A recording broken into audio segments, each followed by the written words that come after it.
Hello, everybody. Good morning, good afternoon, good evening, good night, wherever it is in your part of the world. I am Deuscain, joined here today by TheNando. Yes, hello, Hi, Nando. hello, everyone. Yes, I am Nando. I'm a strategist. I love to do strategy-related content, and today I'm very honored and happy to have been invited by Deuscain to teach him the basics of the board game of Go. And before we start, just let me know, how are you doing lately? Are things okay over on your end? Yeah, I'm doing good. I'm excited to learn this ancient and venerated board game. I'm curious if I'm playing vanilla or chocolate, though. Yes, I mean, in real life, the stones look so tasty. It's one of the problems.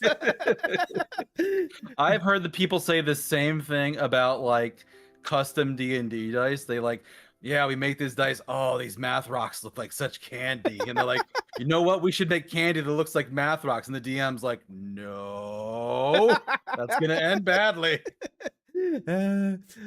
Exactly 1 week from now, I was teaching Go at a picnic, and a dog, one of the person there brought a dog, and I was just like, don't bring him close to the Go board. These look way too much like animal treats. Do not. And very true. Yeah. Nah, but I'm very happy to be here teaching you. We are live on both of our channels. We met, I don't know how we first met. We've been around each other for a while. We first chatted during my anniversary, and this is our first fully dedicated collab, right? Yeah, I think we met around your anniversary where like I think you either reached out to me or I like liked and commented on a post of yours, and you're like, "Hey, you want to come on my show for my for my birthday?" And I'm like, "Sure, fuck it, yeah. I like meeting new people. Let's do this." And you're like, "So you're an author and you like a lot of books, and I found your Goodreads." I'm like, "Holy shit, you did your research." Yes, I like to shock people when I first invite them, because they're like, "Oh, he just reaches out to random people," and I'm like, no, if I got you in my sight, I will dig. I will. Oh man, I forgot that almost all of my stuff online goes under the Deuscain username because it was my username before I pivoted to VTubing.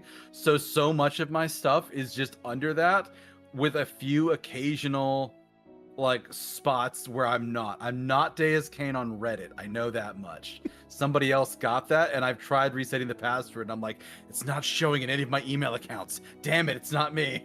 Yeah, I have not the exact same problem, but like I didn't do a very clean transition between FlashTuber and VTuber, and I think the main victim of that is my Instagram account, because I post something there and I have like 50 likes, and I'm like, I have none of that in my VTuber media, but it's such a weird mess of my VTuber persona and my like, oh, I just in real life in this place as my person, and it's such a mess that has no branding or anything that I'm like, I don't know. Yeah, I've seen other content creators that like, I have spent 3 days with no sleep editing this photo set to perfection. It got 4 likes. I took this quick ugly selfie and got 10,000. What am I even doing with my life? And I'm like, I wish I could say you're the only one I've heard that story from today, but you're not. Yeah, definitely. Yeah. Let me just say hello to people who are here in chat. Miram is on your side. I see Jack Forth. I see Max on my city, Zerzon, Van and Sugi over on YouTube. Welcome on in. We're just chatting a little bit, letting people take their time to join, and because once we start on the go, it will be hard for me to stop. yeah, we're gonna be a little focused in the game, but also that's why I waved hi to Miramis before, because I didn't want to interrupt the conversation. Also, Pickles the Little Dill, hello. You've joined us for a very exciting game. We're playing with rocks today. Yeah, it's not a rock and... I mean, it's literally rock and stone, but not that game. It's not Deep Rock Galactic. It's another rock and stone game. Yeah, which is... What's funny for me is one of the other ideas I had for our collab was I was going to suggest the game, maybe I did, Placid Plastic Duck Simulator. Ooh, I don't you heard know of that one? No, I don't know. I don't know that one. Placid Plastic Duck Simulator. Okay, I So it's basically you spawn in a pool with a rubber duck. Every couple of minutes, another rubber duck spawns. They float around the pool. That's all it is. And I'm just like, just two old guys kicking it back over the summer with us and our little rubber duckies. You can name the duckies. Some of them will do stuff if you click on them. Like I think there's like I think there's one that looks like Gene Simmons from Kiss. If you click on it, it makes like a little guitar riff. There's definitely some that have like pyrotechnics built in or something. Like it's just a very cozy, relaxing game. Just sit down and just have kind of going in the background during a chatting stream. But yeah, we're going to be doing plenty of chatting with this game. But I thought that would be a fun thing to share with the community. Be like, we almost sat here with rubber duckies today. Yeah, and because I think even like how we were chatting a little bit before going live and everything, I think if we had to chat for 2, 3, 4 hours, like with almost no game, we could quite easily do it. We had to stop ourselves from like 2 or 3 topics before the collab. Like, nope, let's put a pin in that. We'll come back to it. Yeah. It's like, oh, the conversation's going too well. Shut it down. This is content. Shut it down. Stop it. Can't be allowed. Okay. So before we jump over to the game proper, I do want to give a little bit of my background on Go, because obviously, Nando, you have a rich internet history of play with Go. It's on your channels, it's in your media history. Yeah. I know chess. I know the chess pieces. I have a rough idea how they move. I know Go has black and white stones. I know there are some animes and shows about them. Yes. I don't know the rules. I'd introduce my knowledge of Go as calling them the vanilla and chocolate pieces. That is not much further than my knowledge. So please be gentle. Okay, I'm glad because I've had previous students rug pulling me like I've prepped the basics, like I mentally set to explain, and they're like, oh yeah, I've played quite a bit, I know the basics, yeah, I know a bit of strategy, I've played on the 19x19, and I'm like, what? Why didn't you say so? Like, so I'm glad that you're actually here to learn the basics, because that's what I was, Yeah, I did not study for this test. Nice. Because I realized this isn't a test, it's a class, and like, there's not much of a class if I'm like, oh yeah, I read about that, professor, and you're like, why didn't you tell me beforehand? And just to reply to chat, I think there's shows dedicated to Go and more than one manga, but if you talk about shows that mention Go, especially nowadays, it shows up everywhere. Like even the other day at the picnic, there was a cosplayer from what's the name?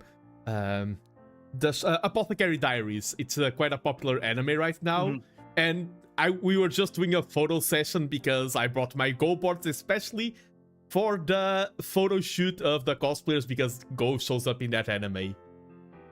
Nice, yeah, like it's in the background. It's a very like quiet part of Japanese culture, and there's definitely shows that focus on that same way they do with like, there's probably an anime that's specifically dedicated to the Japanese tea ceremony. I would be unsurprised. There absolutely is at least one manga, probably several. Yeah.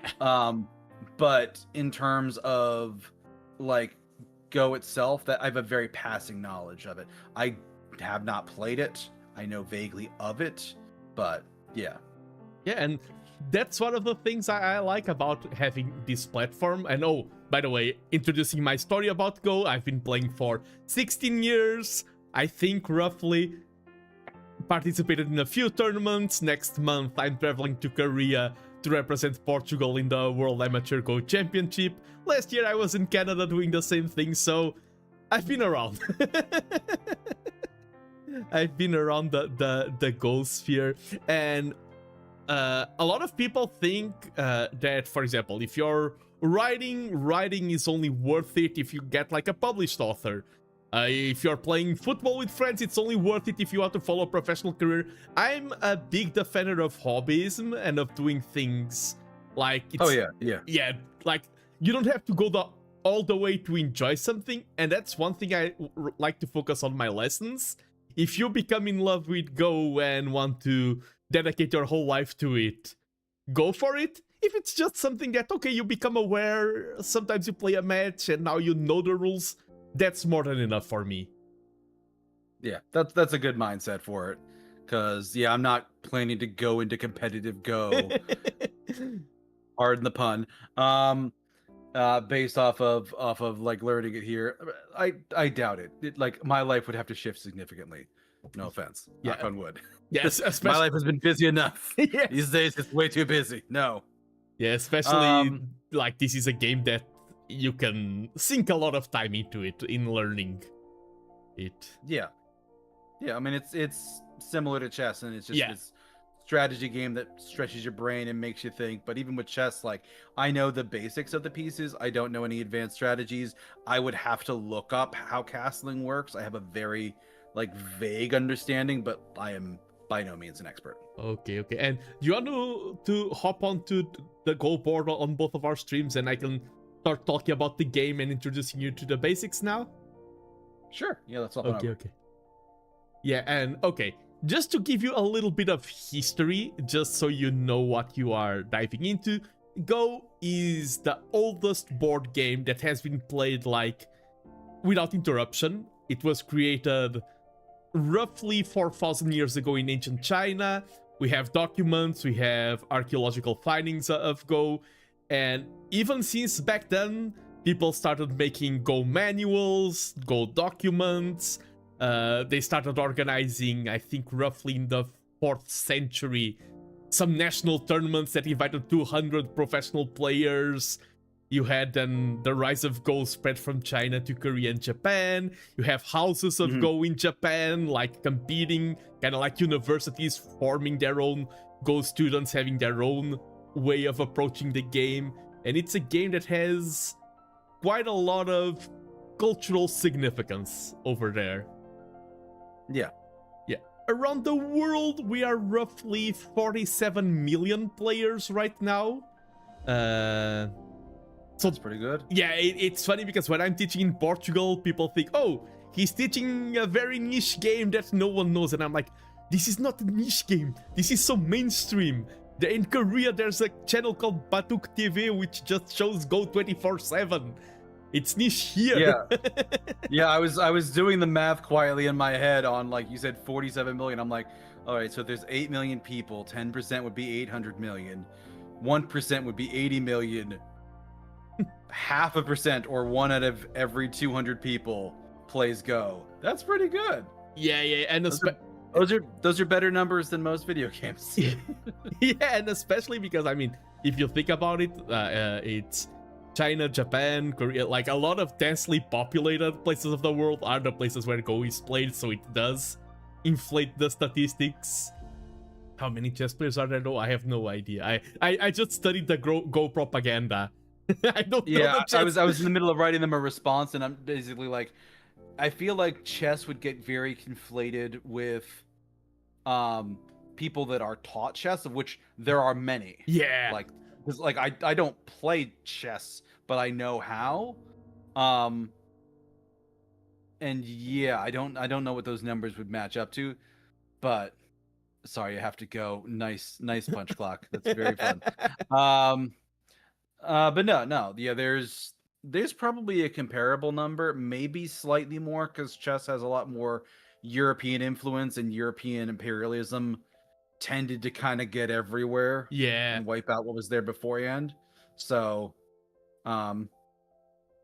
yeah, I would say chess probably has more, but only because of the dark side of history. Yeah, no, I definitely agree. I think chess is still more relevant, and especially if you talk about things, you have to talk about not only number of players, like even if you don't play, how many people know of it. And lately chess has been booming in media. Like they have a lot of personalities like Levi Rossman, Hikaru Nakamura, Magnus Carlsen, then you had the Queen's Gambit and shows like that.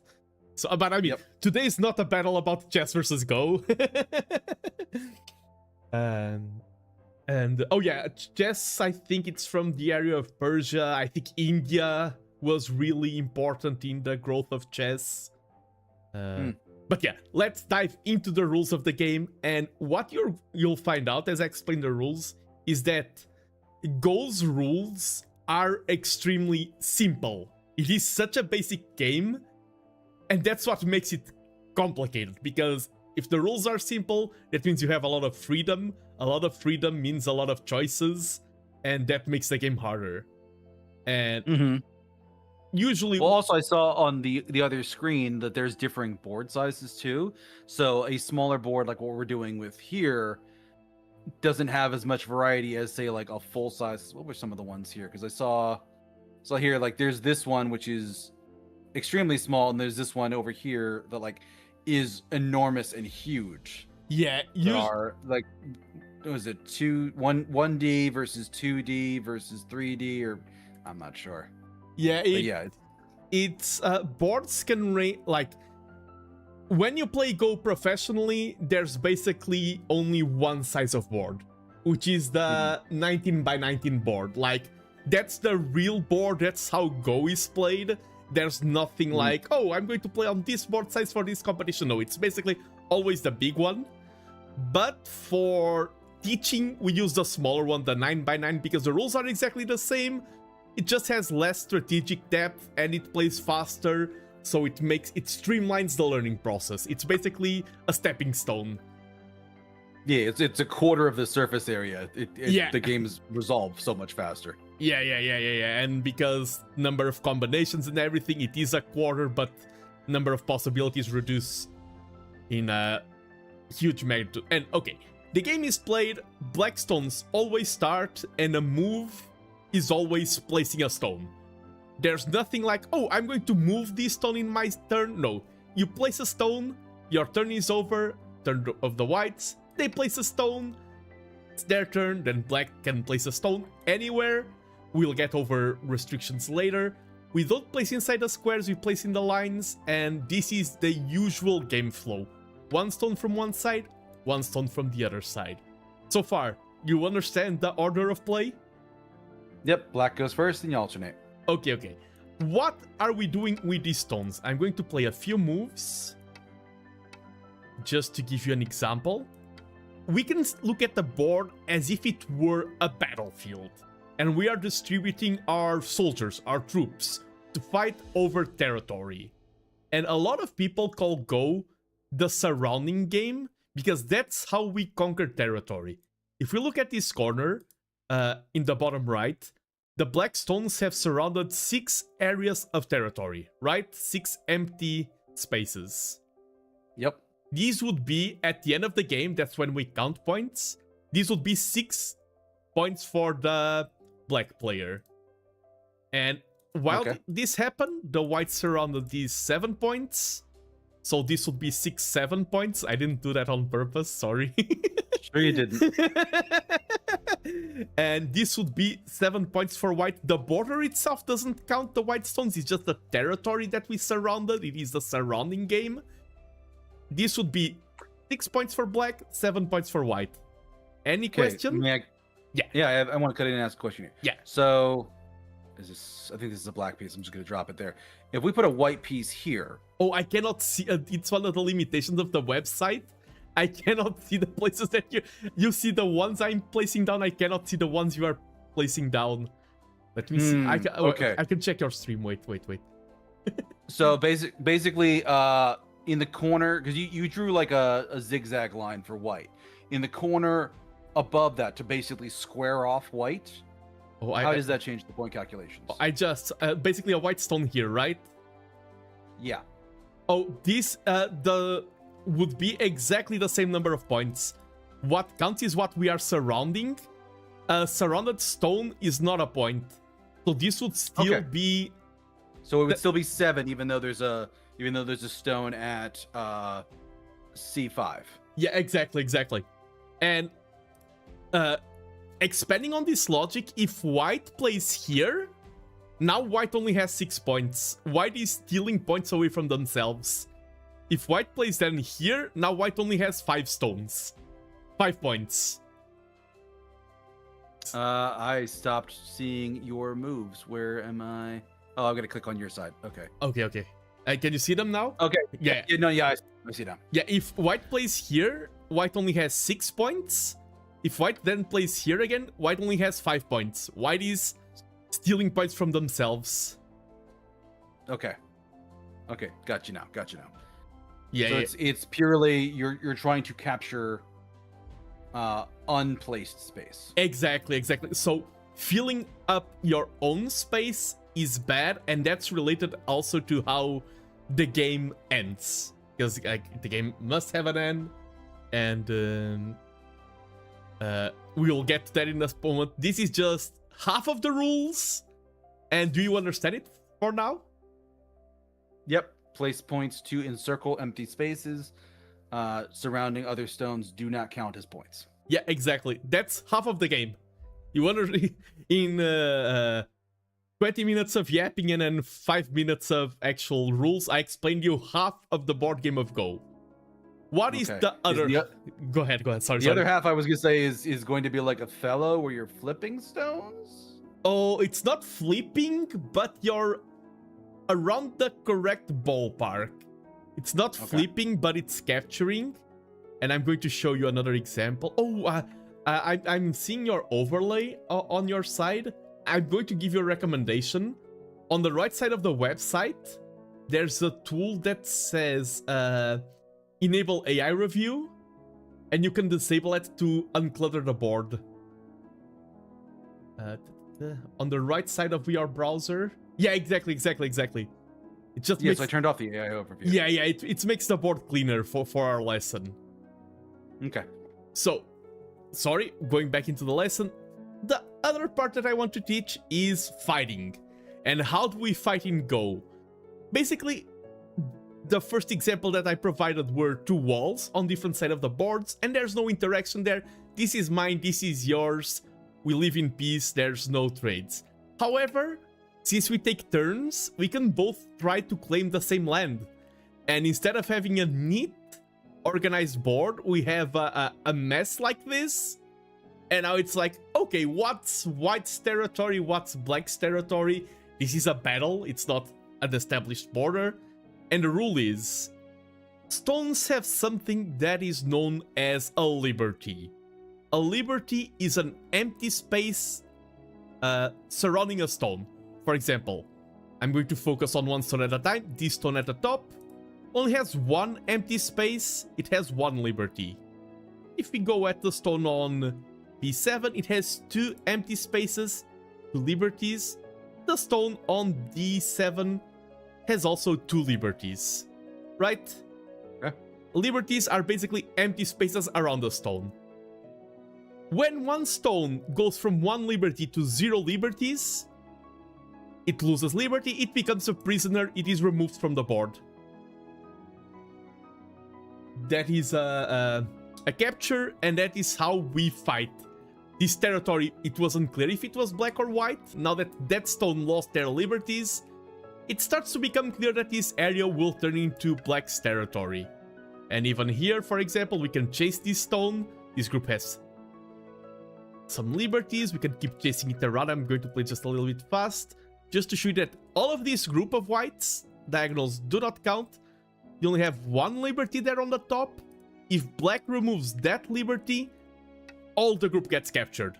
So if one stone or a group of stones loses all their liberties, they get captured, they get removed from the board, and that's the other half of Go. Each stone that you captured is 1 point. So black here would have 1, 2, 3, 4, 5, 6 points, plus 5 from the 5 stones it captured. This would be 11 points that black gained in this exchange. Okay. So you would wipe the opponent's stones from space, get points for them, and then get points for the new spaces that opened up. Exactly. So even if those spaces, could white then place stones within that encirclement again, or is that not allowed? Yes, okay, great question. The only rule is you cannot commit direct suicide. And it's funny because that's a rule in Japanese rules. In Chinese rules, you are allowed. For example, this point number 6, I'm trying to play a white stone there. The game doesn't allow me because that stone would have 0 liberties. It would be removed immediately. So I cannot play on number 6. The same for number 5. However, if you look at number 4, 1, 2, 3, a stone lives there, so I can play that. That is 100% allowed. Now, the other question is this a good move? Because then you can try to do something and black just captures you. Yeah. So, you can, and it can be extremely useful in some cases. The only thing you cannot do is direct suicide. Okay. Oh, one nuance that I want to add is, remember I said that this point that I just marked, white couldn't play here because it was suicide, right? But now, because white is attacking, if you are capturing a stone, then you are allowed to. Because you are attacking. Because yeah, I was looking at G7 and thinking the same thing, that if I surrounded G7 and put one within the encirclement, would that be fine? Because that isn't a suicide and it would be able to capture G7. Yeah, exactly. I was thinking the same thing, but in a different direction. Yeah, exactly. You take this one and you are completely allowed. You are 100% allowed to do this. So, this was a lot of information. So I'm just going to give you a little bit of time to think. We basically just went through almost every single rule of Go, by the way. There's 1 or 2 little details. I will go over how the game ends, how we count score, and one little nuance called the Go. But you just witnessed almost everything there is to it in Go. Okay. And then for encirclement, is that straight lines or diagonal? Diagonals count for that, right? No, the diagonals are not connected. For example, I can give you a crazy example. Well, no, like I was gonna say, like G7, like we encircled it on all 4 sides. Yeah, exactly. We have that one point there at G7 because we have encircled it. Yeah, exactly. We formed a diamond around it. Exactly. It's just horizontals and verticals. We have the diamond around it. It is captured. Okay, so if I was like trying to like, let's pick an example. So looking on the lower right side. Okay. So if I had G's 1 through 3, and then H4 and J4, and we basically go up 3, diagonal over, and then over 2, would that capture? So basically, like looking at the black down on the lower right side, if I did not have G4 or H3, would that still be a valid encirclement? Or do I need G4 to do it? G4. As white or as G4 as black in the lower right. Okay, and you are trying to oh, you can play the moves on your side, the hypothetical moves. I can see what you are doing now. If you want to play the moves, just to make it more clear. Do we want to wipe the board quick? Just Oh, okay. Completely, or I mean that. Yeah. Let me. Okay. Yeah, let's wipe it completely. Okay, completely. You said you cannot see what I do, right? Oh, I can see it now. Okay, so I'm saying, like, if we do, I'm just gonna throw away some whites.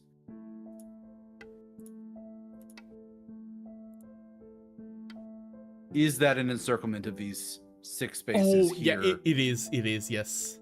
Okay, so I don't need to put something here in the corner to. I don't need to do that move at G4 to have it count as encirclement. Exactly. What basically this would also depend on how the game advances, because I may force you to play that move out of defensiveness, but that would depend on how the game progresses. Makes sense. Okay. Oh, if you click back into my tree, like the oh. Okay, I don't.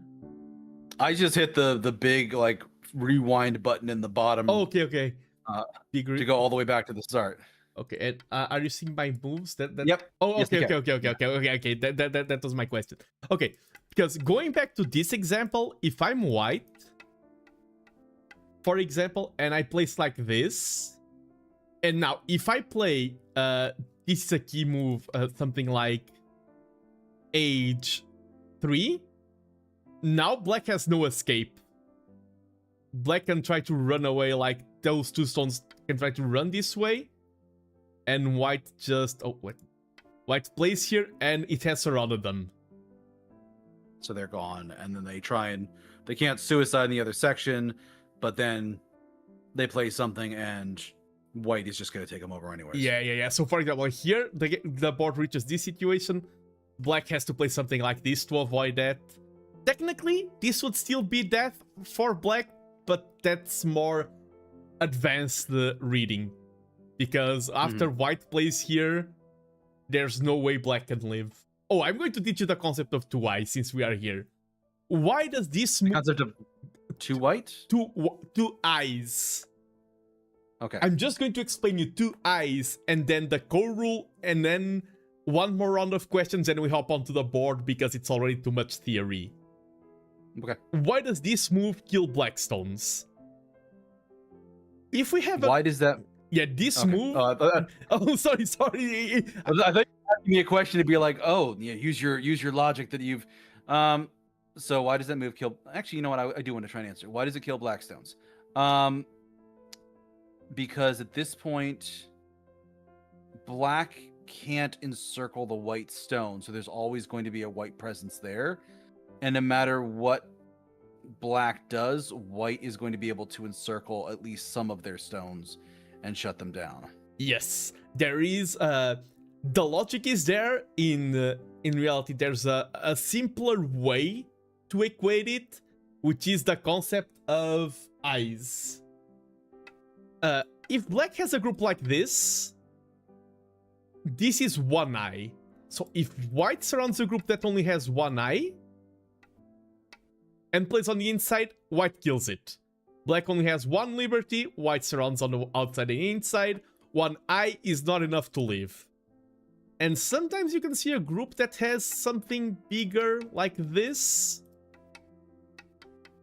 And you're like, oh, these are 2 spaces. Black can live. No, it's still 1 eye. It's 2 spaces, but they are connected. No matter what black does, even if it kills a stone, white can kill it. You cannot live with only 1 eye. However, if we reach a position that we call 2 eyes, how would white go around killing this group? How could white kill the bottom left stones? Oh, and now, I mean, it only has two places. It only has 2 places to play. It could remove the remaining liberties, but it doesn't ever encircle black. Yeah, and the thing is, remember the rule of suicide? What happens if we place a stone here on C1? White is surrounded and it can't play there because it just dies immediately. Exactly, and if we play here, what happens? Same thing. Yeah, so this group of black stones, no matter what happens, it is always alive. We say that a group that has 2 eyes cannot be killed. So, even these stones, even though they look very fragile, they're just in a corner with 2 little territories. White can never kill these black stones, no matter what happens. The ones on the bottom left. Yeah, but that's also a situation where you would only open the 2nd eye. Because if you had it like, if B1 was missing, like if you built it there so the B1 wasn't present, yeah, that's worth more points. But if you see you're starting to get encircled, you might place a stone in B1 to give yourself 2 eyes so that you cannot lose that section. That is 100% correct and good intuition. Because if white plays here, now black cannot form 2 eyes. Whatever black does, white captures. There's no option after white plays there, even if black ignores.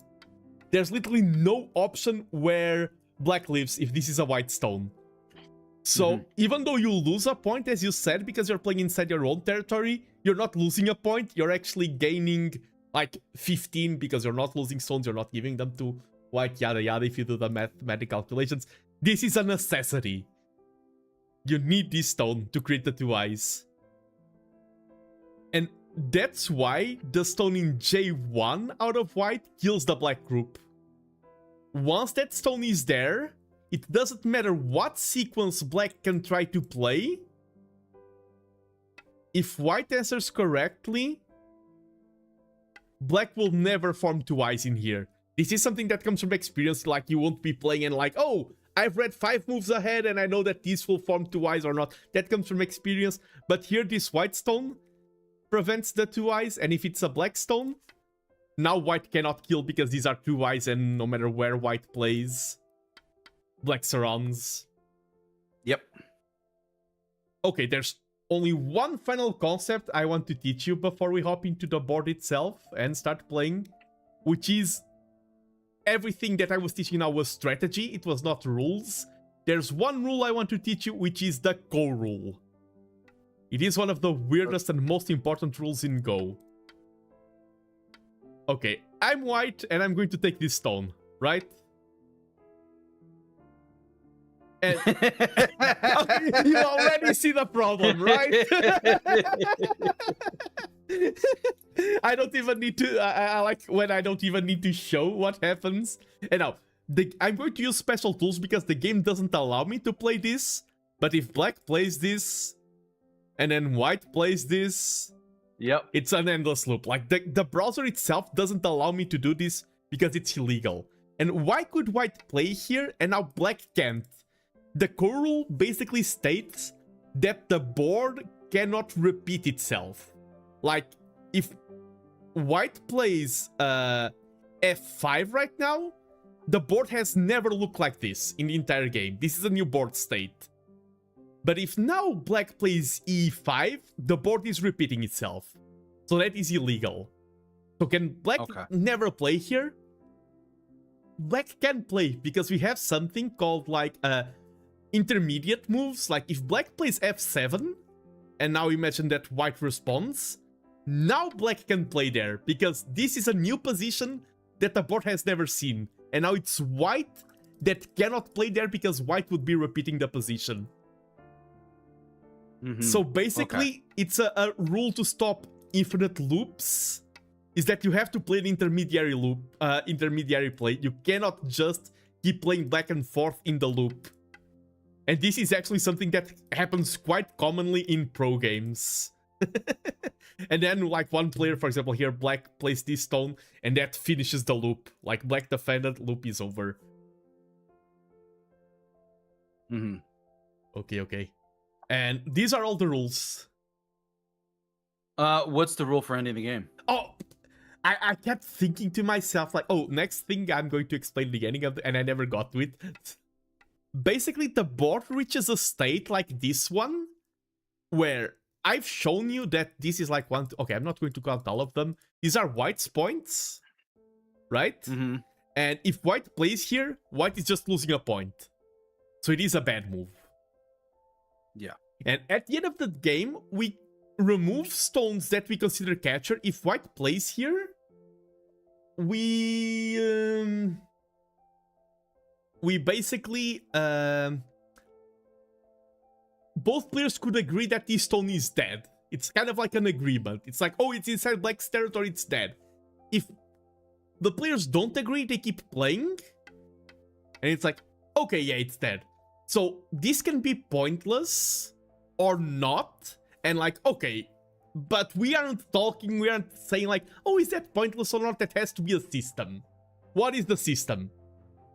If the board reaches this state and the white player thinks, oh, every single move now is useless, I'm going to press one button that says pass, and now it's black's turn. And black has two options. They don't need to pass, they can be like, oh, I think I can live here. I think I can attack this stone and create something complicated. and then the game continues, or Black can be like, oh, I agree, the game is completely over, I also pass. When both players pass, we count the scores, whoever has more points wins. That's basically it. The board reaches a position where it's so full and so defined that both players just pass. For example, going back to this example, right now Black could be like, oh, I have no good moves, I pass, White passes, Black has 2 points, White has the entire rest of the board. And that's how the game ends. It's very weird because we don't have a dramatic moment like the checkmate. We just have 2 players passing and they agree that the game is over. Yeah, it's sort of, rather than going for a Pyrrhic victory, you just kind of both acknowledge, oh, anything further is going to be pointless. You know, one side is won versus the other. Yeah. I know, yeah, we are not... I will introduce Kami later. Don't worry, just replying to chat. And, oh, let me just say hello, sorry, I was so enthralled into the game. I saw Felon talking about the Chinese rules, and Primo was here as well, and Jack Warrior. Yeah, I haven't been streaming a lot. I love when people invite me to collabs during my breaks, because I'm someone who respects their own time, and okay, I'm in a break, I have to respect it, but I also open I always open an exception for collabs, and I'm like, yes, I get to stream without breaking my moral code, thank you! So, yeah, learning the game of Go with me teaching can be a bit intense, but these are all the rules. I'm thinking if I'm forgetting anything. Oh! I've talked about playing stones. There's a second option that is passing. Usually you only pass 1 time in the game. There's a third option. I don't recommend it when you are learning the game, but if you're a pro or an advanced player, resigning is a possibility, and different games have different relations, like, is resigning bad manners? Is it honorable? In Go, resigning is very common. In the last World Cup that I went to, out of 8 games, 6 ended with resignations. 5 I resigned, 1 my opponent resigned. So resigning is extremely common in Go. Okay, and that is basically looking at the board and going, oh, this is a double pass, we're gonna just not even go through that rigmarole. I recognize I can't win and I'm tapping out. Yeah, and even like sometimes you can do it quite far away from reaching that point. Like, you're in the middle of the game, the board is still very undecisive, but you lose such a big chunk of stones and things are snowballing and you're like, okay, I just give up. Yeah, I'm out. Yeah. And wanna hop onto a match versus me? Sure. And these first matches, I will focus them on... I will start without handicap, because first I want you to grasp the basics. Then I'm going to set conditions where I want you to try and beat me. Not in the first ones. The first ones will be focused just on your understanding of the game. But then I want to give you actual challenges. Nando versus Deuscain. Okay. I'm setting up the match. Will I be playing white or black? Oh, what do you want? I can give you... Just curious.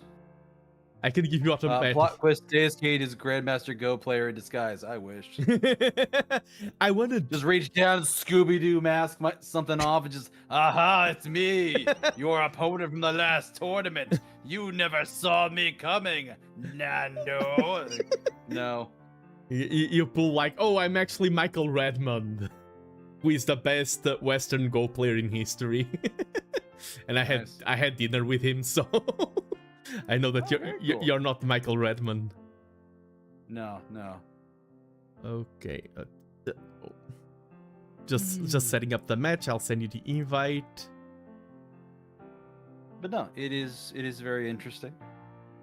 I'm still kind of like piecing it together a little bit. I think I had somebody a long time ago that was recommending Go to me, but like had no interest in teaching me. They were just like, yeah, you should learn this.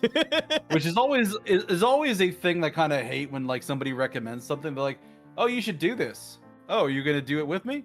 No. It's like, You're just telling me I should go do something with my life that you approve of. Great, thanks. I love it. I hate this. Okay. Okay. I sent you the link. Clicking the link should send you into a room where we play.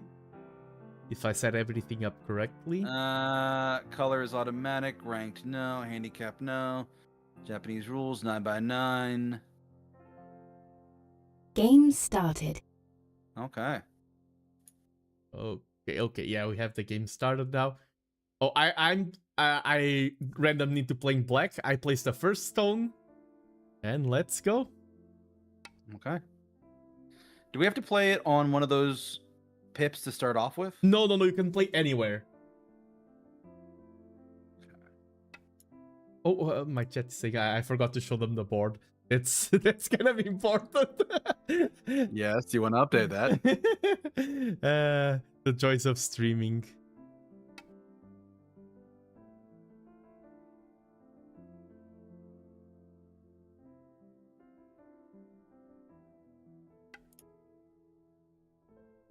And these games, I usually go for the first games to teach people some basics.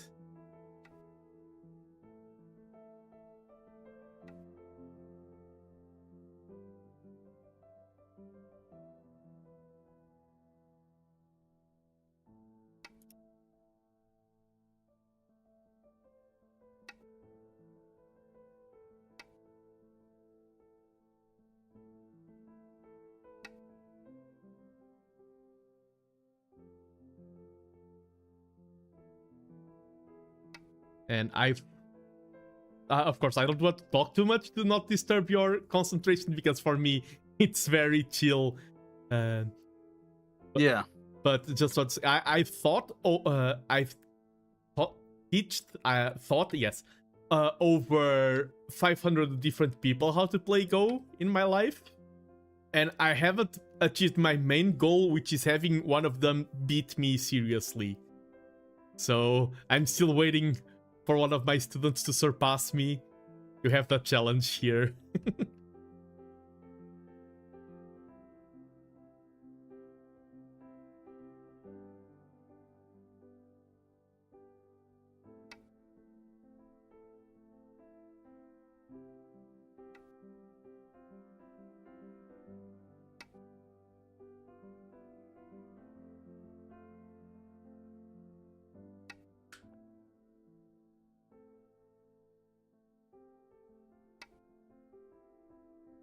Oh, Felon, I start with no handicap because it's better to explain strategies, because right now the goal for me is teaching, not giving him a chance to win. I feel like handicap games aren't as good to learn strategy and starting the game. After, we will evolve into a handicap game, and I want to give Deuscain the chance to beat me. Mm-hmm. I think it's yours, or is it my turn? It's your turn, it's your turn. Usually the last plate stone has a circle around it. Oh, okay. Gotcha.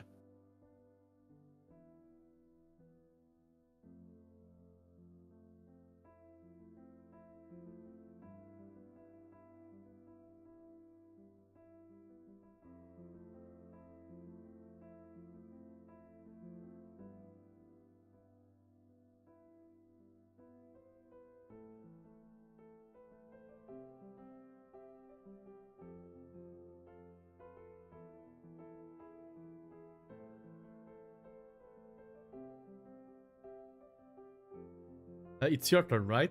Just to... Yeah, it is. Okay. Yeah, think. I just wanted to make sure. Sorry. I don't want to pressure you. No. I'm just looking at it like trying to strategize a game I've learned 5 minutes ago. Yeah, especially I can say it with a lot of confidence. Teaching people offline is easier than, okay, I'm learning a game while I'm streaming, while I have a chat. It makes it way harder.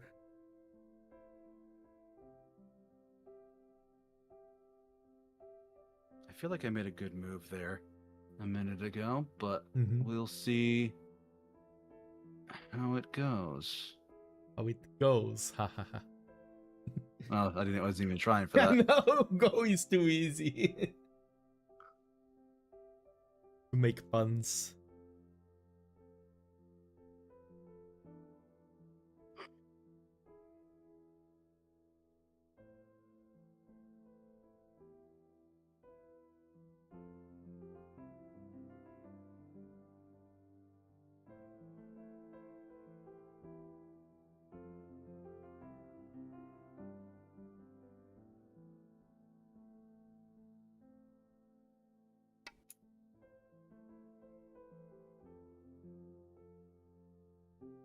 By the way, if I ever do something clever, let me know. Like, oh, that was a good move. Like, I'm just like, man, I don't fucking know what the fuck I'm. It's this is also on my end. It is intentional because I feel like Go has kind of like a journey that you go through in learning the game, and the first step of that journey is you've learned the rules, and you're like, oh, the rules are, and then you step into the board for the first time, and if you got hit with that, what the heck do I do in this game? It is like in chess, you are more limited. It's like, oh, I have an army. I'm going to move one of them and see what comes out from that.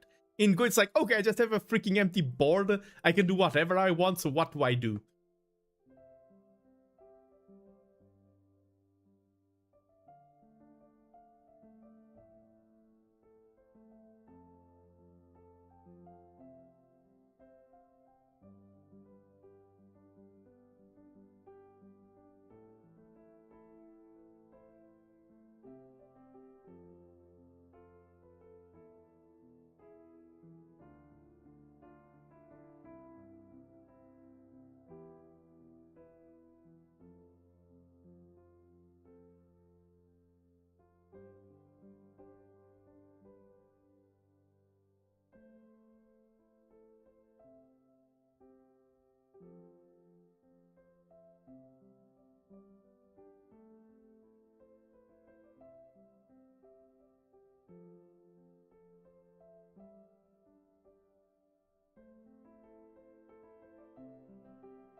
By the way, Defend? yeah, I was about to, I love seeing people on your side also getting excited with Go. Yeah.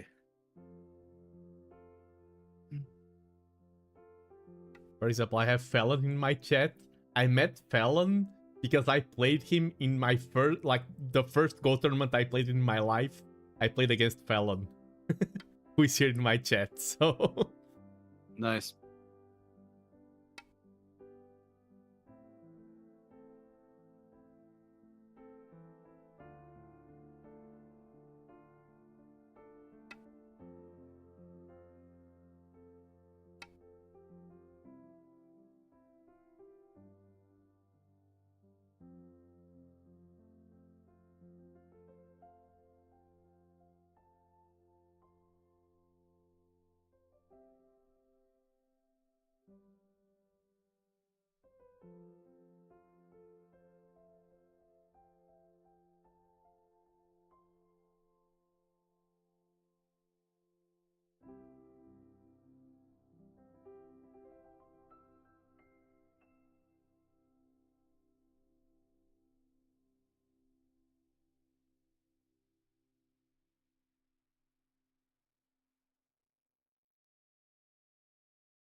Well, that move, in my opinion, that was a good move.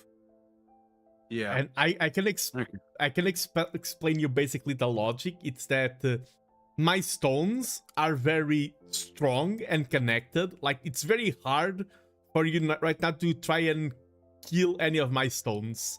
It's what happened in the top right. I wanted to let you try, but it's like, okay, you don't have enough space. You're already suffocated.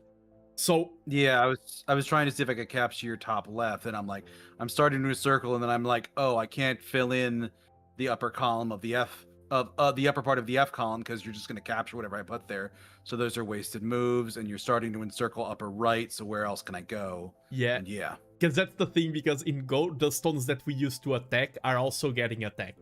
So if we are reaching a state of the game where the boundaries and the walls are getting defined, the best thing you can do is, okay, there's these boundaries, how much can I gain with them? And this was a great move because you've attacked my stone on F1. So I have to defend, because if not, I lose my stone on F1, you will encircle it. And it's like, okay, you've pushed your boundary a little bit. You've gained a little bit. And like, it is a small move, But since the rest of the board is already so locked in, it is the best move. Also, it changes. So in fighting games, there's a concept on like whose turn it is, and the idea being that like you have an attacker, you have a defender. I was trying to attack an upper right and quickly turned into a defender. By placing that stone in F2, I put you in a spot where you have to pivot to defense, and then I can pivot around you to because you have to place that G1 or you lose F1, and I get 2 points both for the stone I capture and the one that is now open.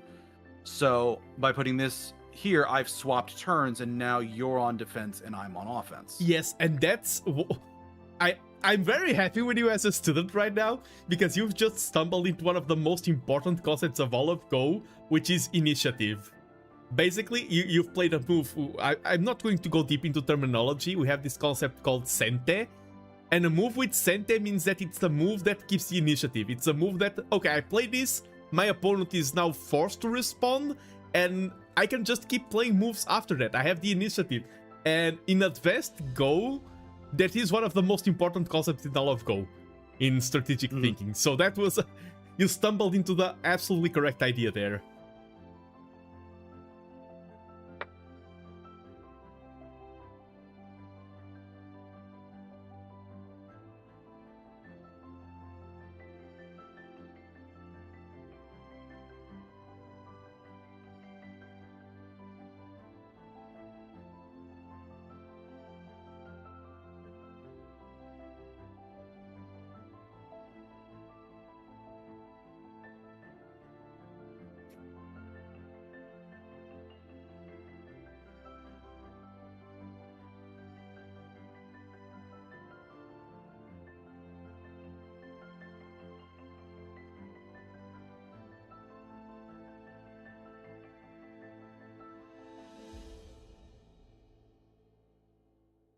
Oh, and I just remembered, you have read a book that has Go in it. I'm quite confident.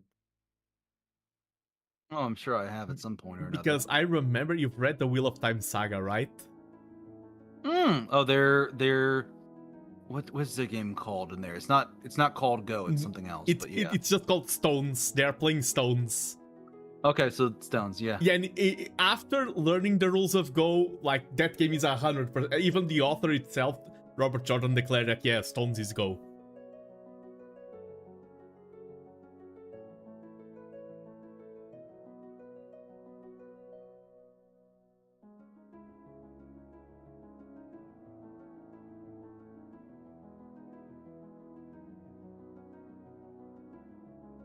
And if you have any question, by the way, like in terms of strategy or anything during the game, feel free to ask as well. I will. I'm just focus. I'm looking at it here. I'm like, if I put it here, I'm gonna get captured. If I put it here, I can't put it there because I am automatically gonna get captured. Well, what if I do this? What if I do that? And it's a little bit of focus. Yeah. Like, what if I do this? Then counterpoint. Then yeah.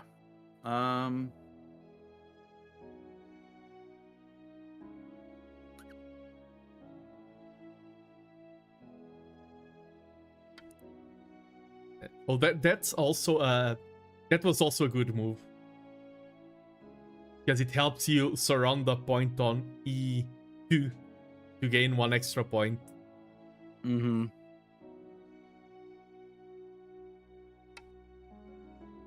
Yeah, and that's what I was kind of thinking about, putting up stone there to encircle that and give it protection, because anything you put in there I could just take. But now I can't encircle those black pieces there to capture anything. Yeah. So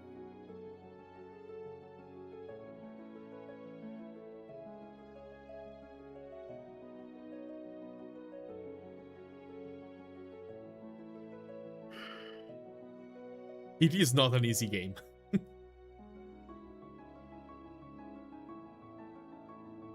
Pass. I'm willing to pass. Oh, there's still because one thing that's important is checking for threats. The borders are almost defined, but you still had 1 stone under threat that I could take. I mean, if you just want to pass to finish the game and go to another, I just wanted to show you that before pathing there's a few moves, and I think can I assist you just real quick? I was gonna say C4 would be my response. Oh, I think even more important, E3 just to complete your border there, just so I can not E3, just so I cannot start going in there. Okay. And now I played this, and now you can complete the C4 move, just to make sure your border is safe. Okay, and now I'm going to show you a concept. This is going to be mean out of me, but it is important to learn, which is the concept of, I taught you about the 2 eyes, right? And a group that has 2 eyes is always alive. I didn't teach you about the concept because it was more advanced, but because it showed up in our game, I'm going to show you the concept of a false eye. Because not all eyes are real, and your group there in the top has 2 eyes, but one of them is false. Because that stone is under threat. So I needed protection. Yeah. So if I put a stone here, those are 2 true eyes? The problem is, okay, I will just defend here to top. A7 is another false eye because I can take it, and at this point there's nothing you can do about it. Yeah, so the smart move would have been to play A8, which shores up that wall a little bit better, but there's no way to get the eyes back. Yeah. Like that, I just wanted to show you the sequence. Because, no, that makes sense. Yeah, because I mean, you weren't introduced to the concept of false eyes, but it is a trickier situation. And the best I could do by forcing you to play would be to cost you points, needing to put units there, but I can't realistically earn points by it. Yeah, so now I think we both just pass. Yeah. Pass. Remove the dead stones. And the game automatically does the counting for us. Then we just have to accept remove stones? Yeah. You have won. And do I have a button here to start the review? There's a rematch Review button, I started. see. Oh, review started. Yeah, review. Can you see the review? Oh, you can press the button for the review, I think, there. I see a rematch. Oh, there it is. Yeah, I see it. It's a link. Okay. And because more than playing the game when you're starting, if you're playing against someone stronger, you learn a lot with the review. And I'm going to show you basically what went right, what went wrong. This was a great opening move. Usually we try to play around the corners because we need less stones to surround the corners than the center. So this was a good opening. This already was a tiny mistake that snowballs. And why is this a tiny mistake? Because Go is a game about balance. If you're too greedy, like imagine you're super greedy, you go for something like this, what will happen is that I divide your stones and now you're weak everywhere. This is one way that you can fail in Go, is being too greedy. But being too defensive has the problem that you're giving your opponent too much of the initiative. And this stone here is too close. So these 2 stones right now that you have are very strong compared to mine. But you're controlling a smaller area of the board. Yeah, I was gonna say it's like territory control, where you have presence in the southeast, the northeast, and the northwest, whereas I only have control in the southwest. Exactly. And okay, this is the other side. I mean, this is you testing things, but now you keep playing here on this small area, and you can see that the game kind of ended with this border. Like, this is how the game ended. I'm drawing the border. I think you can see it. Yeah. No, that's exactly how we started and ended that. Yeah, exactly. Basically, the game was, at this point, the game is basically decided. It is weird, but because you started with 4 slower moves that are very connected, and you gave me permission to expand more towards the rest of the board, at this point, the game is basically decided. It is weird, but it is what happened, and now I'm just cementing my position. And here, it would be hard for you to get the two. There I'm also placing that false eye. I'm also building behind your lines rather than surrounding you. This was a good move, by the way, this one, because it forced me to defend there, and this was good. This is what I said about, okay, you got the initiative now, I gotta defend, and now that initiative allows you to build this border. Yeah, and at that point I was trying to see if I could encircle your top section, but I really can't. Yeah, and that's if you're playing against someone who is also learning the game, maybe you can, but at this point you're just my stones aren't directly connected, but they form such a strong wall that it's hard for you to get inside. Yeah, and the moment I start threatening your line, you short up your line in a counter, and then I'm like, well, I can just go around it. No, I can't, and I can't place it in the F column because it's just gonna, whatever stone I put there is gonna get taken. So there's no point. That's just giving you points. Yeah. It doesn't give a lot of points because you play a stone here, I play one here to defend, so I gain 1 point from your stone, lose 1 from my own, so it kind of balances the count. But yeah, it doesn't change much. And now I'm going to... Okay, I would suggest now we do a quick break, not a streaming break, like we just chat for a little bit, just to rest our brains. And then I'm going to play with you in a different mode where we have handicap and you have a chance of defeating me. Okay. Yeah, but do you have any questions about the game so far? No, I thought that was interesting. I do think you make a good point about territory. I definitely started off a lot more defensively. Yeah. That definitely, I think it would have been a different game and a little bit easier on me if I had been black instead of white. Oh yeah. Because of the stronger player getting the first move and being able to be more aggressive.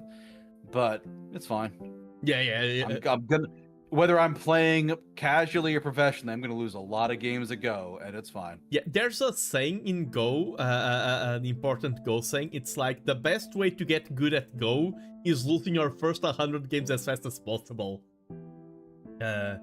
One of the other VTubers that I thought, Sugi Yamagawa, he was playing the game on his channel, and he of course he lost a lot at the start, and he was like, "Yep, okay, that's loss number 20. Only 80 more to go." Because that's kind of like, like how you started.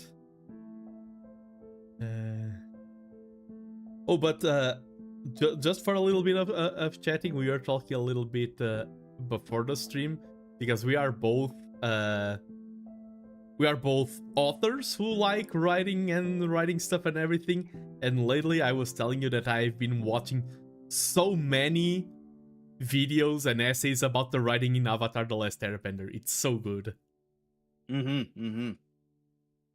It's a genuinely good story, and it's not just because there's definitely things that become popular because people just found them at that that time of their life when they're most receptive to it. Like, I've heard that about music, that like your favorite genre is music is defined more by when you found it in your life than by how good it is. Oh, like it's like whatever you're listening to during your formative years, like late teens, early 20s, is probably going to be the stuff that you're like, no, this is my jam for the rest of my life.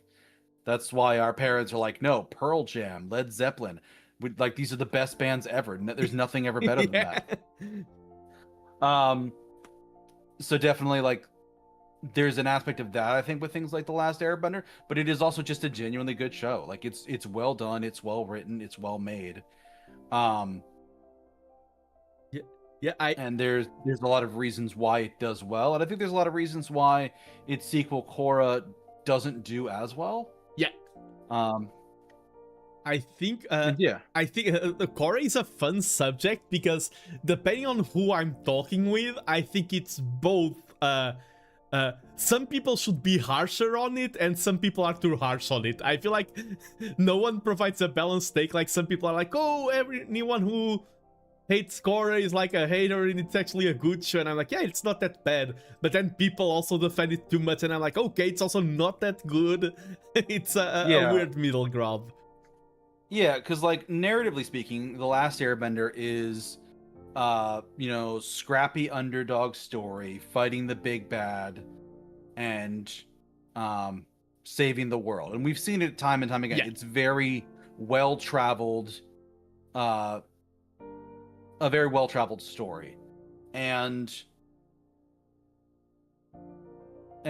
basically all 3 seasons are focused on the same narrative goal, the same overarching plot line of we're going to teach the Avatar all the elements before Ozai Comet appears. Yeah. So he can beat the Fire Lord. Like, that is the through line across all 3 seasons. Korra has 4 seasons, but it doesn't have a through line like that. Yeah. Nothing like that. Nothing that's a strong backbone to hold it all together. And we find out that goal really early in season 1 of The Last Airbender. Within like the first half of season 1, I think, is when we find out about Ozai's Comet. Yeah. And that we have to stop it by that time. Like, it's very early on in like the first third of the season. And so it's well-traveled territory with a really strong backbone that they can just build around it. Versus Korra, where we're not fighting the power, we are the power. And it's like, well, what do you do once you've already won? And it deals, in my perspective, with a lot of like socioeconomic issues, where like season 1 seems like a criticism or analysis of like communism or something like that, where it's very much like, what if everybody were equal, and like how would people deal with inequality? And there would be people like, no, let's just make everybody the same. But their way of doing it isn't by lifting up the poor and downtrodden, it's using their anger to tear down the powerful. Yeah. And that's all that they're doing with it. They're not doing anything else. And season 2 is very much like traditionalism and definitely religion versus like modern capitalism. And it's like, well, capitalism is just going to sell weapons to both sides of a war to profit and distract you with, funny media, versus religion, which is all too happy to, worship the great spirit of darkness to restore balance to the world. It's like, oh wow, y'all don't like religion very much, do you?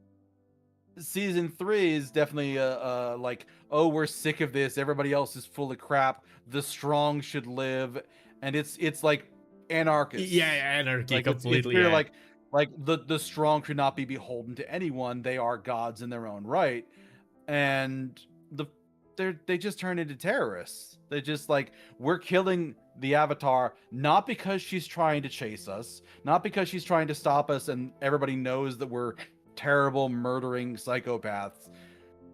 We're killing her because she represents the greatest authority in the world, and we can't abide that. Yeah, exactly. And that's the entire point of what they're doing. It's like, Jesus, you're killing a little girl just because of that. Yeah, nice job. I think it really would have gained so much by like I like Zahir and like that cast, the anarchist cast, I like them as an idea, but I feel like the execution needed way more setup and everything. With what we got, as you said, it's basically like, oh, their authority, we don't like authority. Like, we should have seen more consequences. Like, show us why they are fighting against the authority. Show us that, like, a good villain has to be right, in my opinion. Like, right in a way. Sorry, go ahead. Yeah, I kind of get it, because like at the start of the story, they're the underdogs. They're all in prison. They're all trapped. They're fighting for their freedom in their own minds. That's what they're doing. And they see society as the oppressor. It's an inverse of Avatar: The Last Airbender, except it's not kids going on a happy adventure with their friends. It's a bunch of grown-ass adults murdering kings and queens because they want to make a statement. Yeah. And it's just a mess there. And then we get to season 4, which is it's not egalitarianism. It's like, because season 3 is very might makes right, and season 4 is like, rules should be done by those who are competent. Yeah. Because it's everybody's just so sick of watching someone else, try and run things and do a crap job of it. It's like, fine, I'll get out, I'll do it myself. And they still turn into bullies and tyrants. And like, just because you're good at a job doesn't mean you should be the one doing that job, because you are susceptible to corruption. You're Yeah. susceptible to your own ego.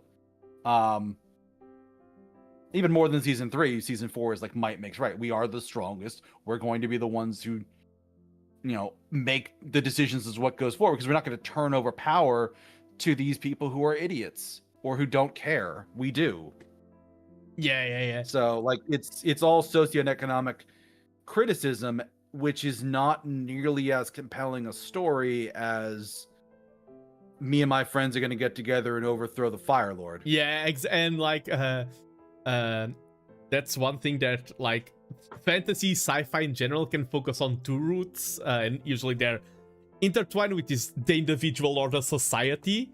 And I feel like a lot of fantasy shows in particular shine a lot more when they focus on the struggles of the individual, even if the individual is part of a society. And I feel like Avatar really nailed that, and Korra tried to go the opposite way of like, okay, we have individuals, but let's talk about societal issues and everything. And I think it lacked the depth to tackle them in a good way, in a way that was fulfilling.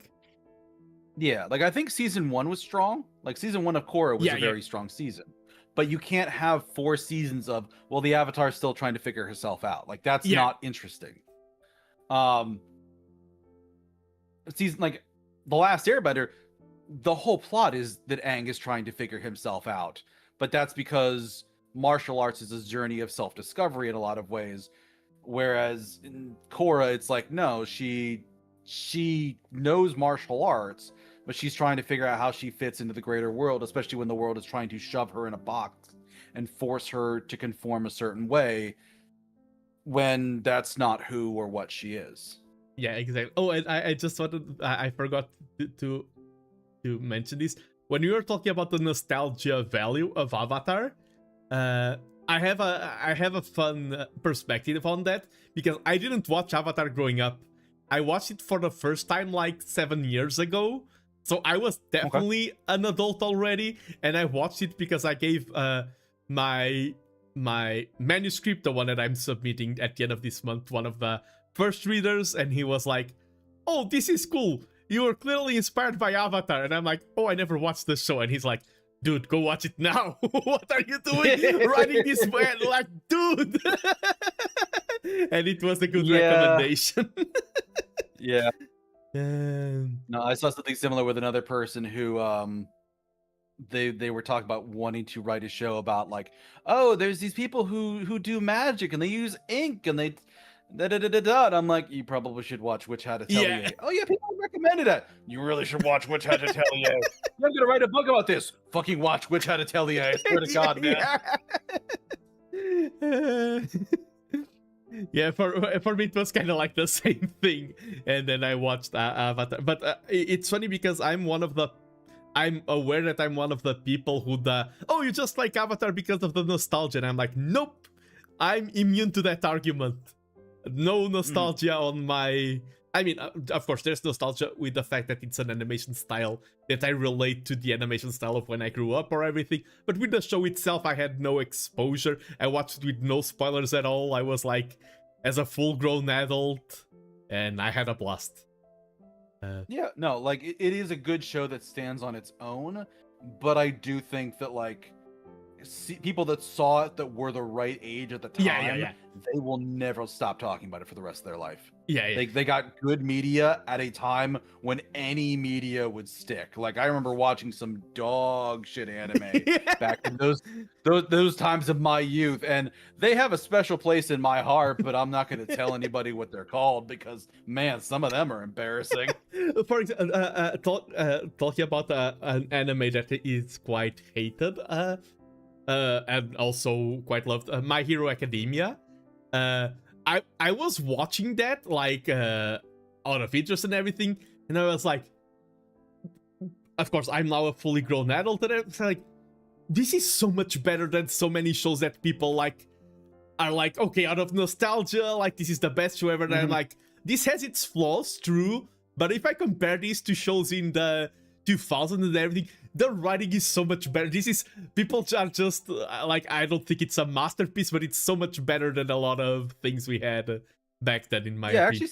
I actually saw a really big name VTuber put out like a 10-15 minute video that is just her being like, man, fuck the ending. I hate the ending for this show. Blah, blah, blah, blah. And she like goes through it and she's like, yeah, season 1, great. Season 2, great. Season 3, like this stuff is happening. But then like she gets to the end of the last season and she's like, I hated this. And I'm like, okay, I see where she's coming from.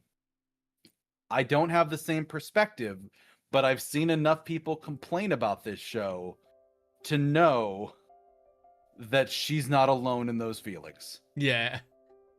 I genuinely liked it. I thought it was a pretty good show as well, throughout. It didn't really have any parts that lagged for me, but also I read it as the manga more than watched it as the anime. I watched the first 2 seasons, I think. I got through the sports festival, and I think I saw Stained. Yeah. Or Stained. Stained in season 2, and yeah. So I think I definitely saw that animated, and then I dropped off. I actually haven't watched much of any anime in the last, almost nothing in the last 5 years, and very little in the last 10, just because time and schedule and my hobbies and interests have shifted. I switched from anime to like D&D podcasts. I got really into Critical Role. And like an episode of that show is like 3 or 4 hours. Like you don't have a lot of time and like to watch that and then do other stuff. So like at the moment, like I don't have the occasion. That's something my my girlfriend and I watch on date nights, is we watch shows together because we don't have time to do it any other time. No, like something like My Hero, I think it's a very good show, and I really like the ending. I like it better than a bunch of other endings of other shows. Yeah, when I like to watch these shows like first in a bubble that's just me and my friends, like before getting online discussions and everything involved. And when I saw the ending, my reaction was like, this is the best long shonen ending I've ever seen. I'm like, I wish Naruto had an ending like this. I wish, like, this is by far the best. And then I went online and I understand people's criticisms, but I'm like, bro, it's so hard to finish a long running shonen, and I think My Hero did a good job, in my opinion. I really enjoyed it.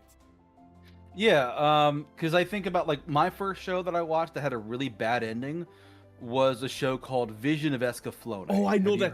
I haven't seen it, but I know that I've listened to the soundtrack, which is a banger. Do you mind if I talk about the ending? Oh, no worries. You can talk. Yeah, go ahead. Yeah, because it's like a 20-year-old series now, 30-year-old series. So girl has a magic pendant, and she practices like a little bit of like divination or fortune telling, and all of a sudden one day this light opens up from the sky and a guy's fighting a dragon that almost kills her. She kills the dragon, or he kills the dragon, saves her, and she gets pulled with him into another world. It's an isekai. Mm-hmm. And over there, he's a prince. This was a whole thing that he was doing for like the right of kingship, and now he has this mech that he's able to use that's super powered, and I think she's able to make it slightly stronger. But they go through this whole thing where like his small country is fighting this empire that, I kid you not, is like being run by an evil Isaac Newton who keeps talking about the gravity of fate. It's a little wild. But you get to the end, and basically the emperor wins because he turns on his great machine, that the point of this machine is to give everybody what they want. And all of a sudden, everybody starts beating the hell out of each other. And he's like, what's going on? Why? And she's like, oh God, everybody just wants to fight.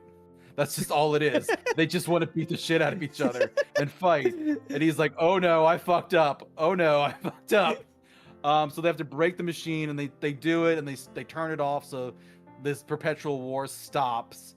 And you know, this long burn romance between the two culminates, and he loves her and she loves him, and she's like, and here's my pendant that serves as the key between our two worlds. I'm going home now, and I'll never see you again. Goodbye. And I'm like, what? What the fuck are you talking about? What is wrong with you? You know, stay here and be a magic princess in an isekai world. What the fuck is wrong with you? And she goes home and she's chatting with her friends like, oh, I don't see that pendant anymore. Don't you do fortune telling? She's like, no, I gave that up. But I'm like, bitch, I'll kill you. You were on a mystic moon with mechs and dragons and you went back to a Japanese high school. The fuck is wrong with you? I know how fucked Japanese high schools are. Go back to, like, oh my God.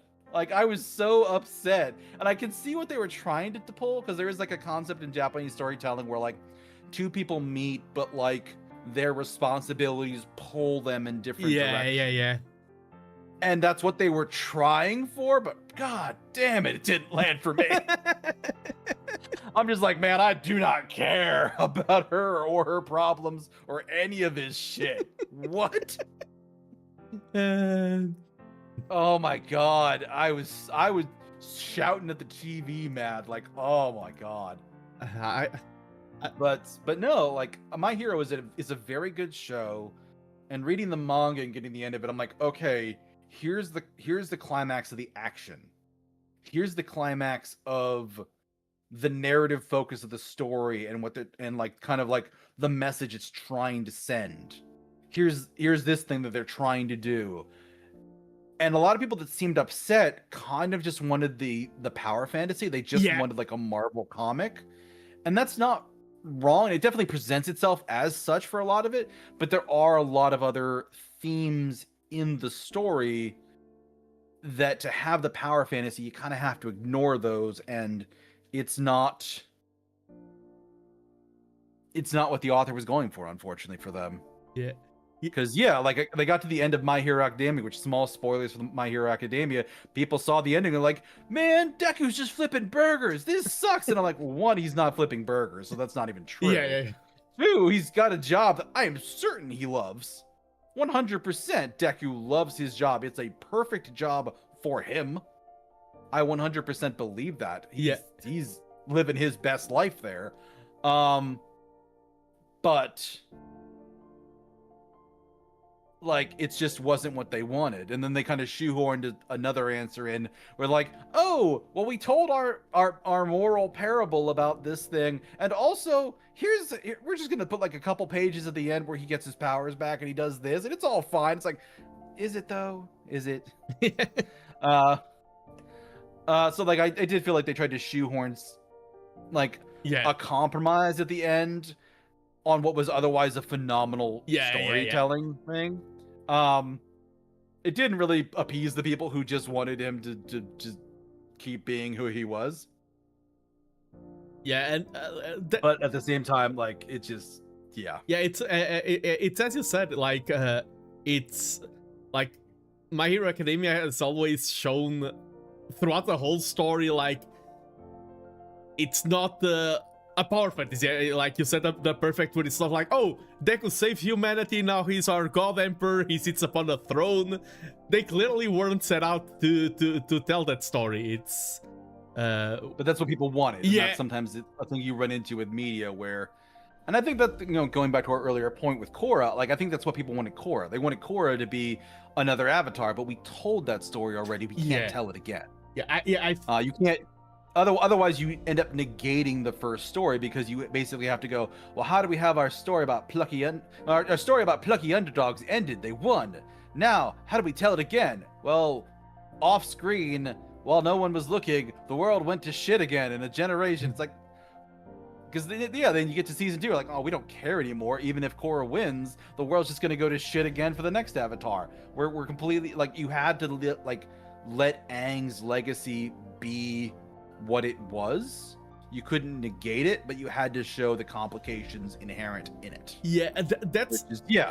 It's easy to save the world, it's hard to run the world.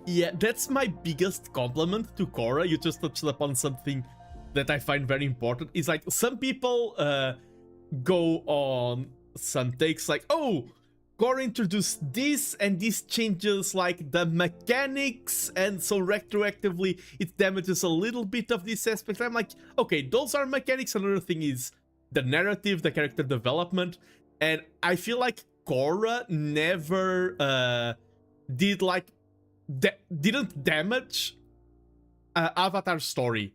Like, didn't reverse any narrative beats, didn't make, like, okay, some people talk about Aang being was it Aang that wasn't the greatest father or something like that? But I mean, those are minor things. Yeah, that's a minor thing, because that's something that comes up in a lot of media where, like, the people that we think are great heroes aren't great parents. Because Naruto does the same thing with Naruto to Boruto. It's like, yeah, they're so focused on saving the world and running the government and doing these things that, like, they're not really around for their kids, because of course they wouldn't be. Like, do you think the president of the United States, in my instance, is a great father? Like, maybe some of them, but they got a job, and they got a demanding job. Yeah. Like, you got to be a phenomenal human being to be able to do both of them.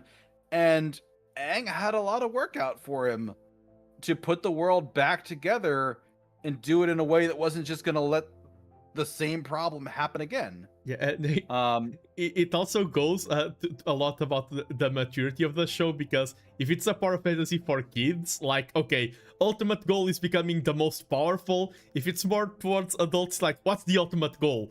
Comfortable retirement, a solid plan, enjoying things, like, and Avatar shows more fulfillment in that way of, like, or My Hero Academia. Like, more of a personal fulfillment instead of a power level fulfillment. Yeah. Mm-hmm. Oh, and you wanna hop onto another match? Sure, we can do that. We've taken a break and chatted for a while. Yeah. Before we do we need to? I thought there was a rematch button somewhere. But now that I opened the review, I'm going to send you another invite. And because I also want to set up the handicap. I'll give you. Oh yeah, give me black, please. Yeah, black. And we are playing with handicap. Basically, Go has its own system of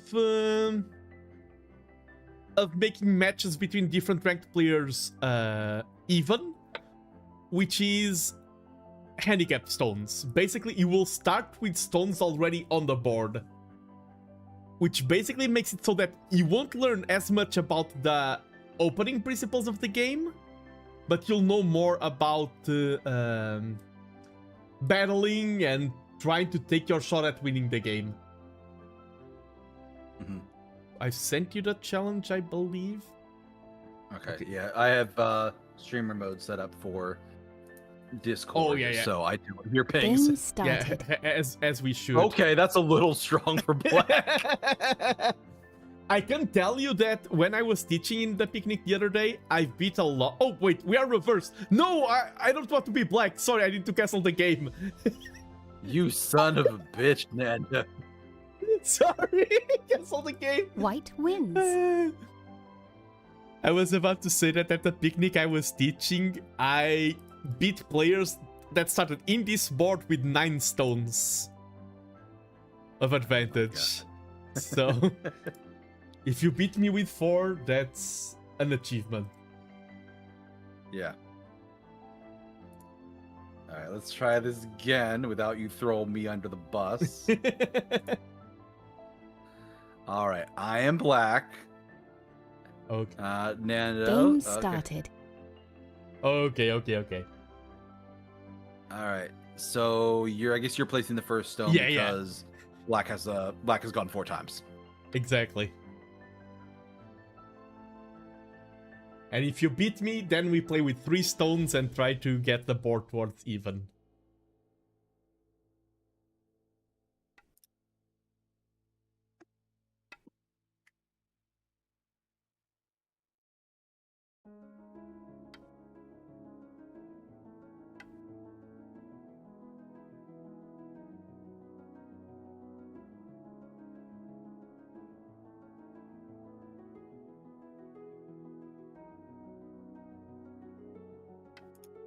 I can tell you one thing that you're doing very correct in your gameplay in general is that I play fast because I've played like thousands of matches. And sometimes when I'm teaching players, they try to match my speed. They're like, pack. You stop to think. And I can tell you that not everyone who starts learning Go stops to think. And that's a great habit. Mm-hmm.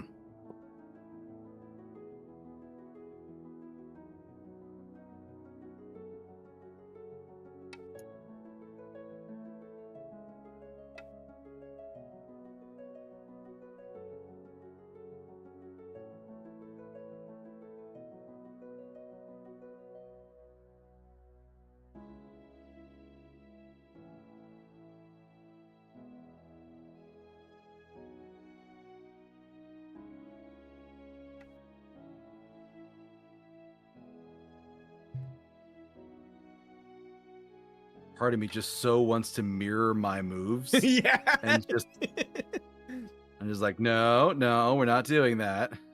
Yeah, because my stones so far, out of coincidence, are very symmetrical. Well, I was starting to do that, and then you pivoted to the other side. I'm like, nope, we're not doing that.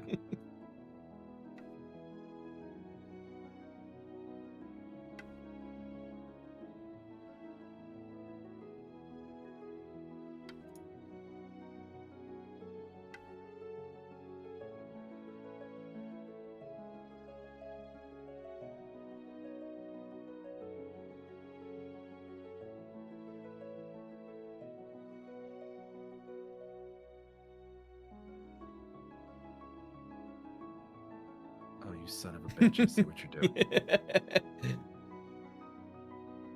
Oh, that's clever.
But what's the right move to make here?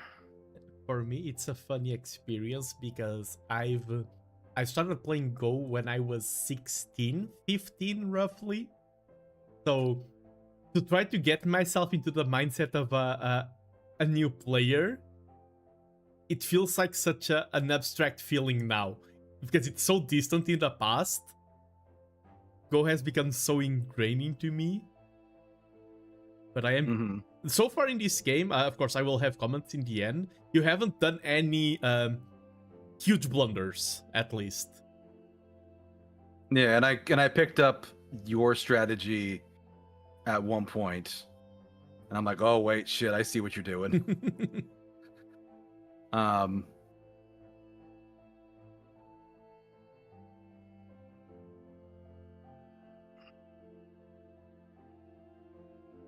It's just a question of how I respond to that.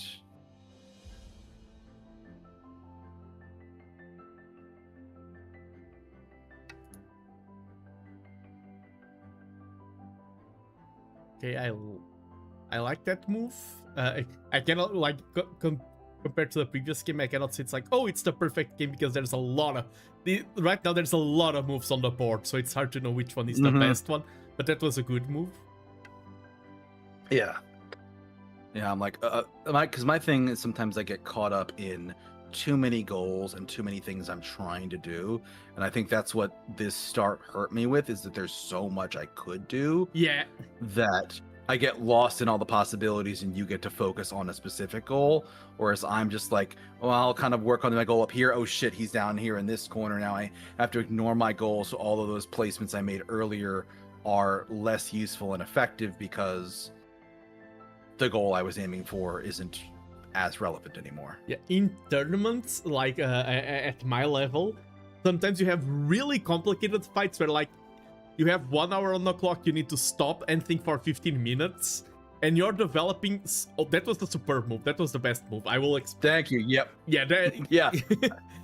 because, I see it. I see what. Yep. yeah, I was threatening to start disconnecting your north from the south, and then you would be in big trouble. So that was great intuition. Absolutely the best move in the board. Yeah, but I was saying, and you start reading like, oh, I play here, then I play there, and you start doing such a big sequence that you forget that you haven't played there yet, and you just, after 15 minutes of playing, you just play a blunder because you forgot the order of operations in your own mind. Like, you get lost in the sauce.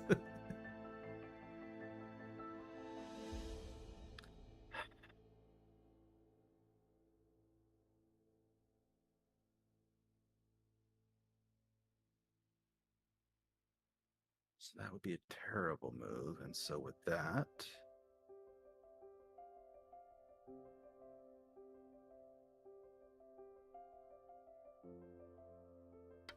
see something crazy.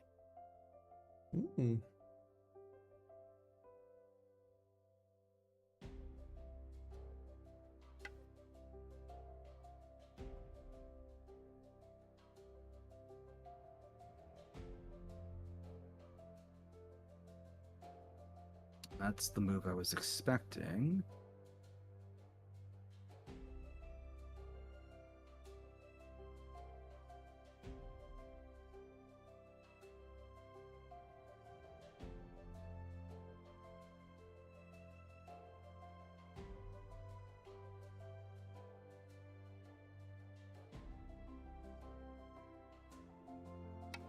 Yes! That is absolutely the correct move. I'm so happy with that one. I did it right twice. Yeah, that's absolutely the correct follow-up. Exactly. Because now, yes, you lost a stone there in the bottom. I can take it, but you've disconnected me and you formed a little bit of a threat, and that's yeah, exactly. Nice. Yeah.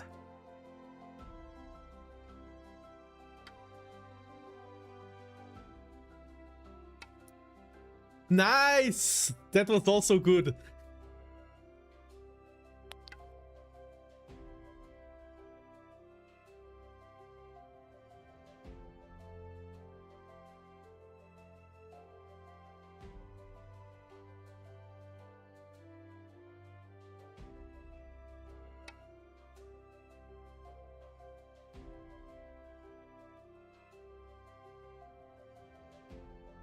This is such a strange... Oh, you could catch that one. Yeah, Nice. yeah.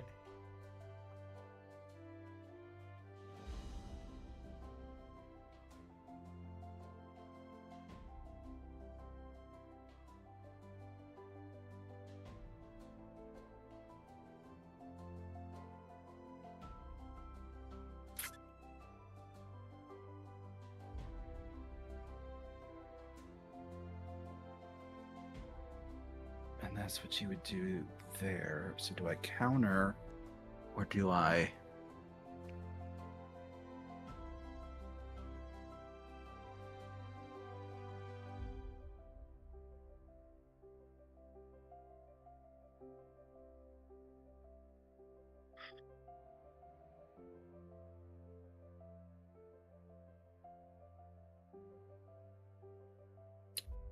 Where could you move?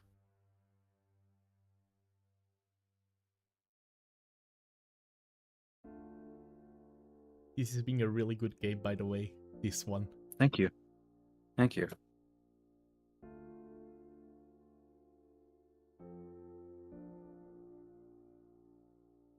Pretty sure I know what your move next turn will be, but it's a question of what I should do to offset you.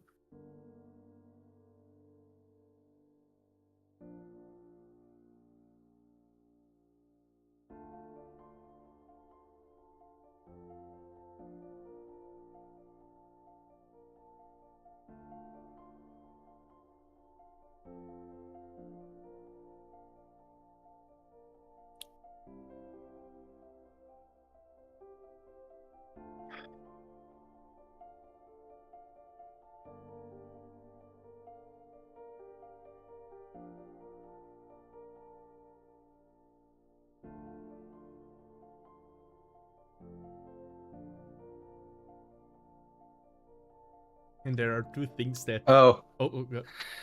I was looking at something like, oh, I can move here. I'm like, nope, wait, nope. Yeah. That's gonna return the board back to where it was. I'm not allowed to do that. Oh, wait. I can clarify that. Are you talking about D3? Yeah, I'm like, oh, I can put it in D3 now. That... It's not because you had two stones there. You had C3 and D3. And that's the move that is the correct Oh, right, ones. yeah, because I can... Okay, yeah, because you had your original stone elsewhere, right? Okay. So it's not the exact same board position. So you can. I don't want you to... I just intervene because I don't want you to talk yourself out of a good move. You can play it, D3. Mm. And I think it's a good move. Yeah. I'll play it because without that, I think you would have put it in F2 and taken another piece. Yeah, exactly. That would have made the most sense.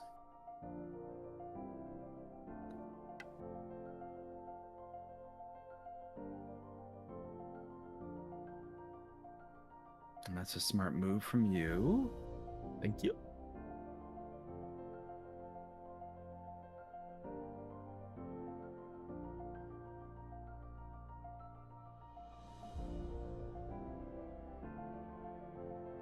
How the hell does this board resolve? Because I'm looking at it, I'm like, this is such a weird way that we've kind of done things, and yeah, the cool thing about Go, and you quickly realize that in your first couple of games, is that you play your first game, you understand some, okay, the board evolves like that. Then you play your second game and it's like, okay, this is completely different. And hello, just let me say hello to Vexel, who is also a VTuber who does Go. I got a new one. Vexel. I mean, I say that. I don't know you. No, I get what you're going for. Yeah. Yeah. I get it. Can I capture anything? I don't think so.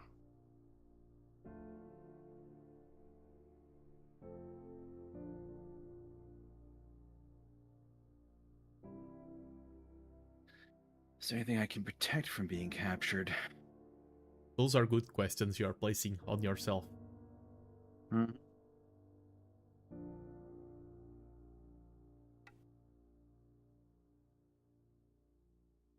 That's a good move. I would prefer for you to have I mean, but that's also a good option. Defend this one. And I can't place it in E2 because that's a suicide one, right? It's not because it's a suicide. You can click it there with the mouse. It won't let you. It's because of the repeat rule. Because if you now place on E2, the board repeats itself. Yep, and then you can easily take that other one and capture the board. Okay.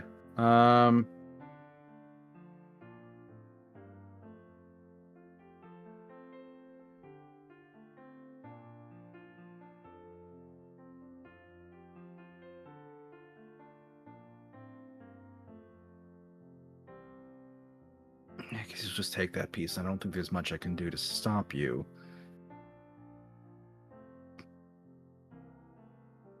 But there are a few things I can do to improve my situation. Yeah.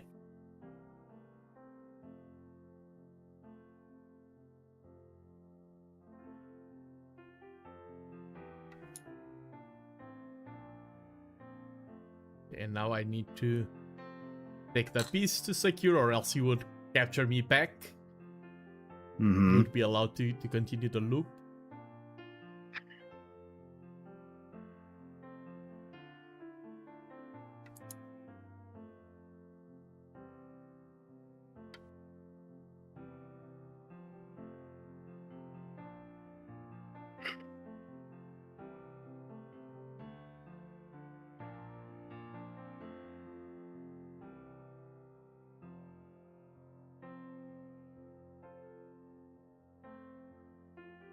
Man, I got this like intense food craving, like staring at this, of like almost like white chocolate coated raisins or something. I don't even know what I would call them, but just like this, yeah, like it definitely this intense flavor. Like, yeah, I need to just pick this up and just stick it in my mouth. Like, why is that? Like, yeah, they are candy colored. Yeah.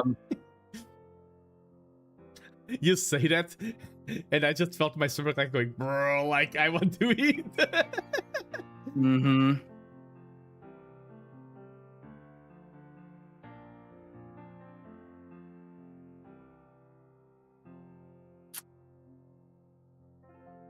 So you didn't stop, so there's clearly other moves that can be made. But it's a question of what and where. Yeah, there are moves on the board, yes. I don't think I've won, but I've definitely given you more of a run for your money than I had previously. Yes, definitely. I can tell you, like, with absolute certainty, like, newcomers that I've thought to go, like, first impressions, you are top 3. Oh, nice. You are top 3, like, students that have impressed me quickly. I'll play there. I'll play here to stop you from pushing this boundary and securing 1 extra point.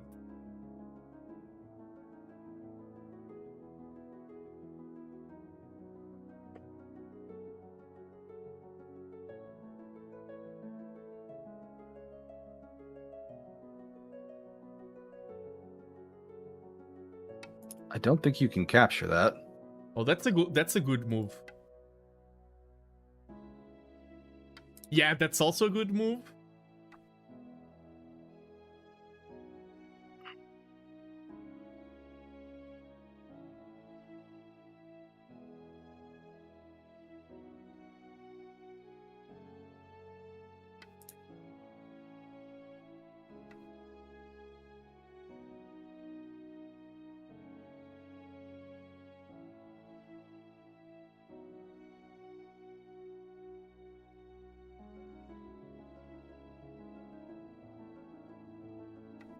Yeah, and you need to defend that, exactly.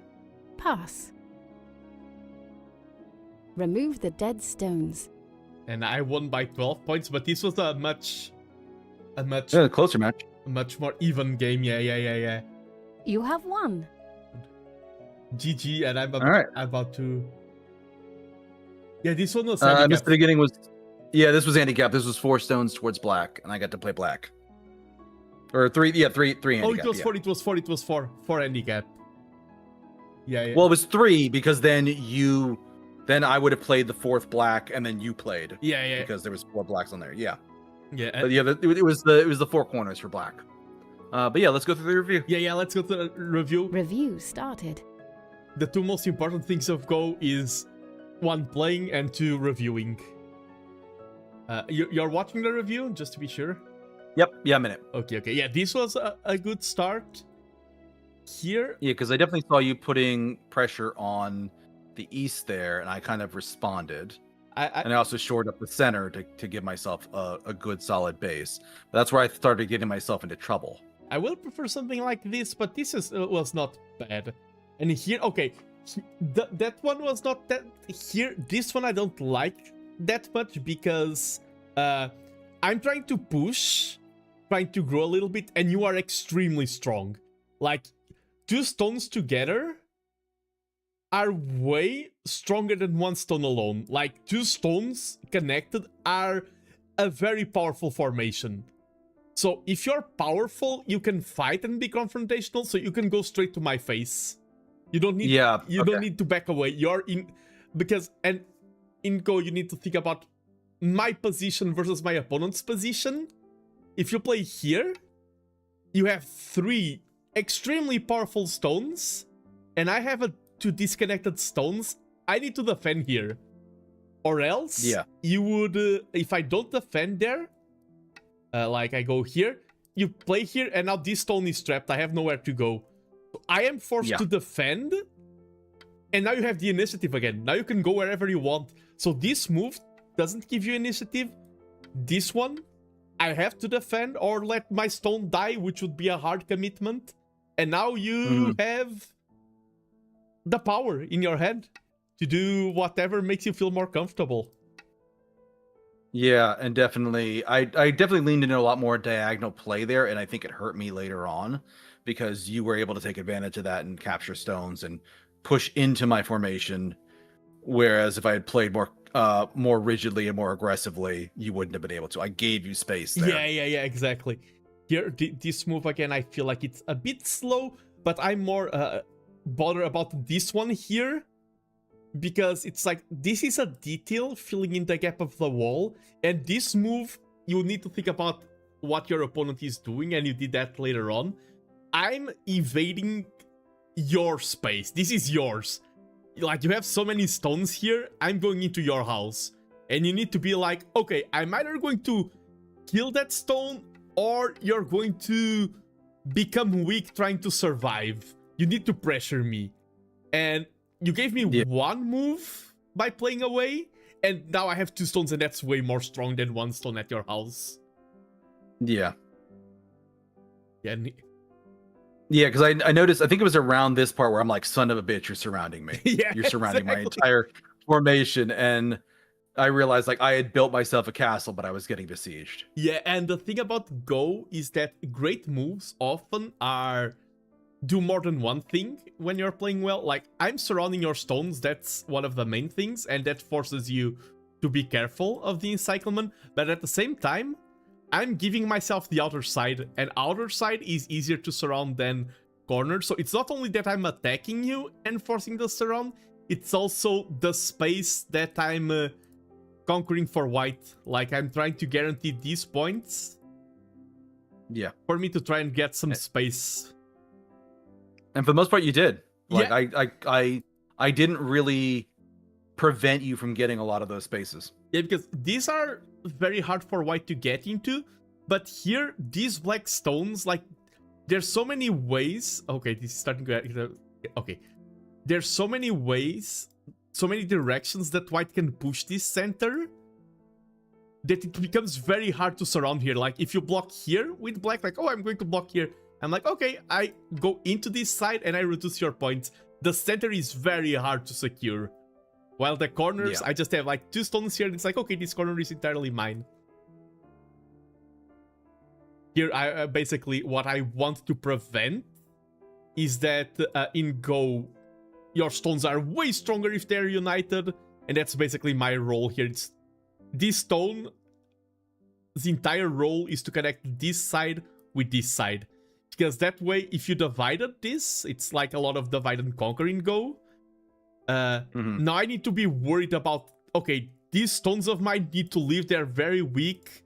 And you're like, okay, I'm going to attack those, and I'm like, oh, okay, that would be bad. But I'm like, okay, I have 2 weak groups, and then you can even try to force the division there. And, like, the more groups I have separated, the easier it is for you to try and punish and chase me around. So here I'm happy that I'm connected. Yeah, I was trying to prevent you from cutting me off on the side of the board, and you did that, and that's kind of why I tried to hook up to the side up in A6. Yeah. So I'm trying to lock in there. So at least get something. Yeah. But yeah. I was very happy here because if you don't play that, I mean, that would have been a good move. But if you play something else, something slow, now these stones are in a lot of trouble. So this was... Yeah, because you're starting to surround me, yeah. Yeah, I start to divide. This is exactly the correct recognition here. Oh, this was nice. I should have replied with this. But I replied with this to test you, and you went exactly for the correct move, because here, I take this stone, and you defended... And I start to go for an encirclement, yeah. Yeah, and this was such a good stone. Because if you don't play here, I play here, and now your stones are cut off. And yeah, why is this a good move? As I said, moves are good if they're more than one thing. This stops this move from me. I can no longer get the guarantee hit. And at the same time, if I don't reply there, you take these 2 stones. So you are guaranteeing your life here of these 2 stones, and also forcing me to defend. And that's a move in Go that achieves more than one thing is almost always a superb move. Mm-hmm. So yeah, because you were talking about like encircling certain areas, like that's me shoring up the upper right side of the board, or trying to at least. Yeah, because I'm trying to cut you off, and that's kind of why I put that next stone there. I'm like, yeah, I'm gonna try and prevent you from encircling over in my section. And then I got a little caught up in you taking some units that were sitting out there, and I needed to like. This is where I started realizing that like, oh, all of these diagonals give me a lot of area that I'm affecting, but not a lot of control, and I need to stick like to harder lines. Yeah, and okay. Here, this was also like is a good move defending that stone, but this was a bigger one. Just this... yeah, that E1 would have prevented you from taking anything down there. Yeah, and these were 2 stones, so it's an important sequence here. Okay, okay. This move, I feel like I understand. But this is better, because you're also connecting and you're pressuring my stones. You want to push your wall towards my side. So this connects yourself, you're more safe. But if you want safety, try to get safety and connections while pushing me. Because I take this, and now this is 1 point. Instead of, it became 0. And here, okay, this defense was a bit slow, but not that bad. This move was good. Yeah, because this move, this was 0 points if you had that stone there instead of here. That would have been 2 more points. Oh, here, I was very happy that you didn't play this. I was seeing if you would fall into this trap, because this attacks my stone, but you encircle. But I encircle immediately, so I was very happy.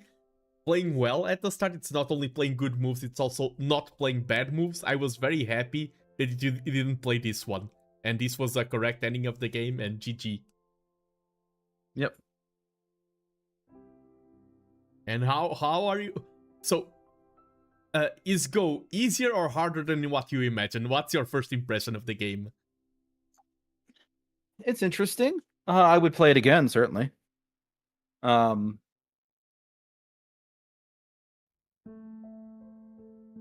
out of 10. It's a different. Well, it's a different way of thinking. Yeah. Like, because there's definitely like.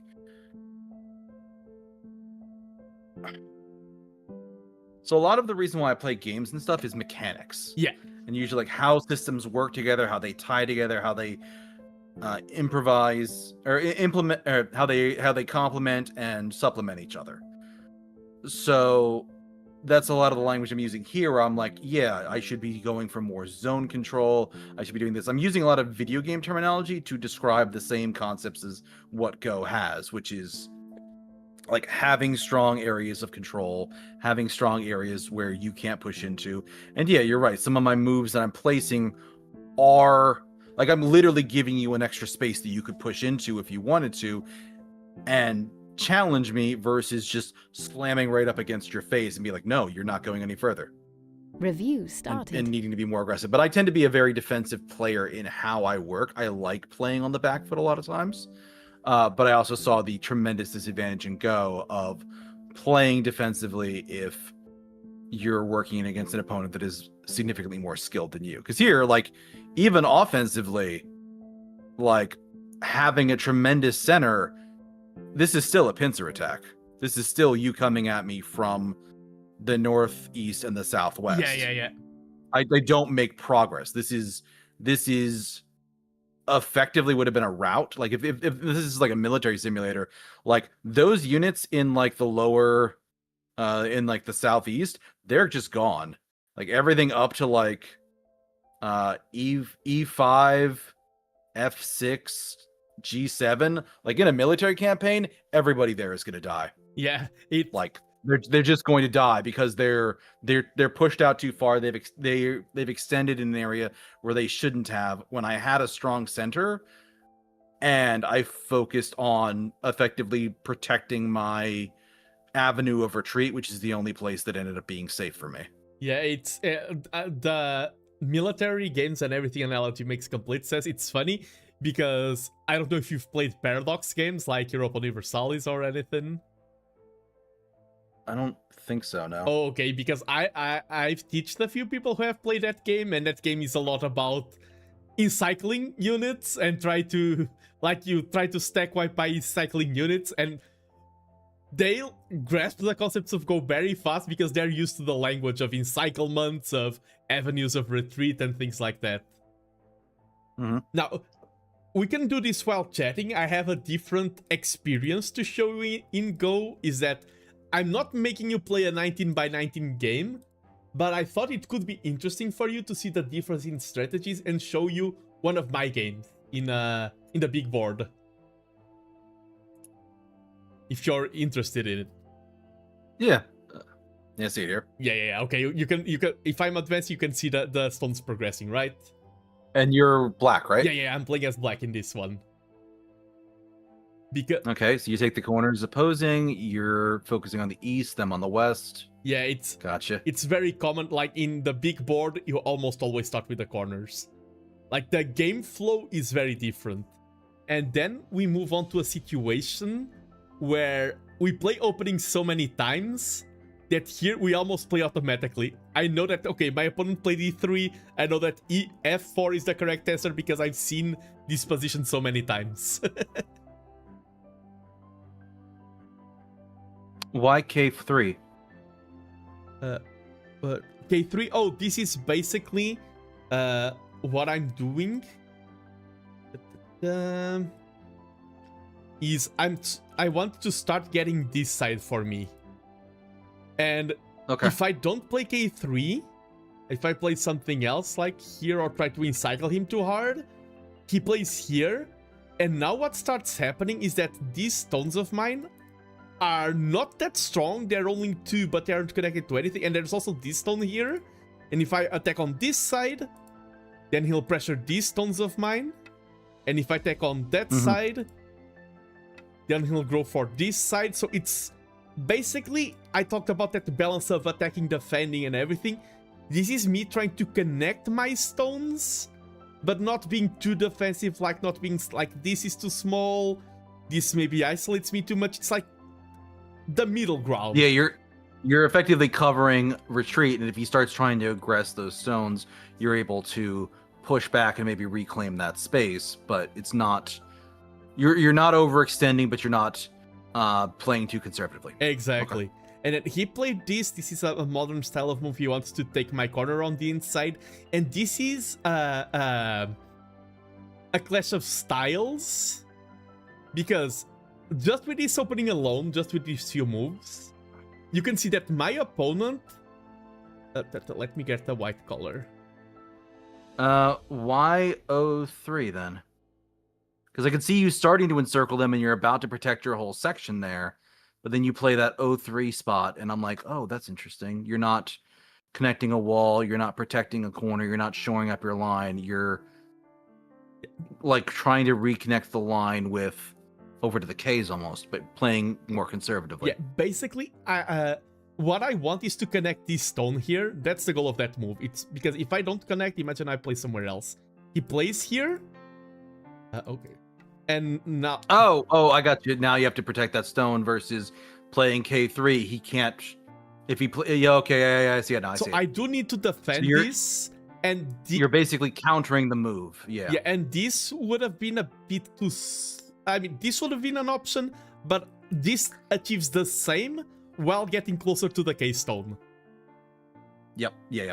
And if we look at the board state, like those stones at the top, like these two, a lot can happen. That's not decided.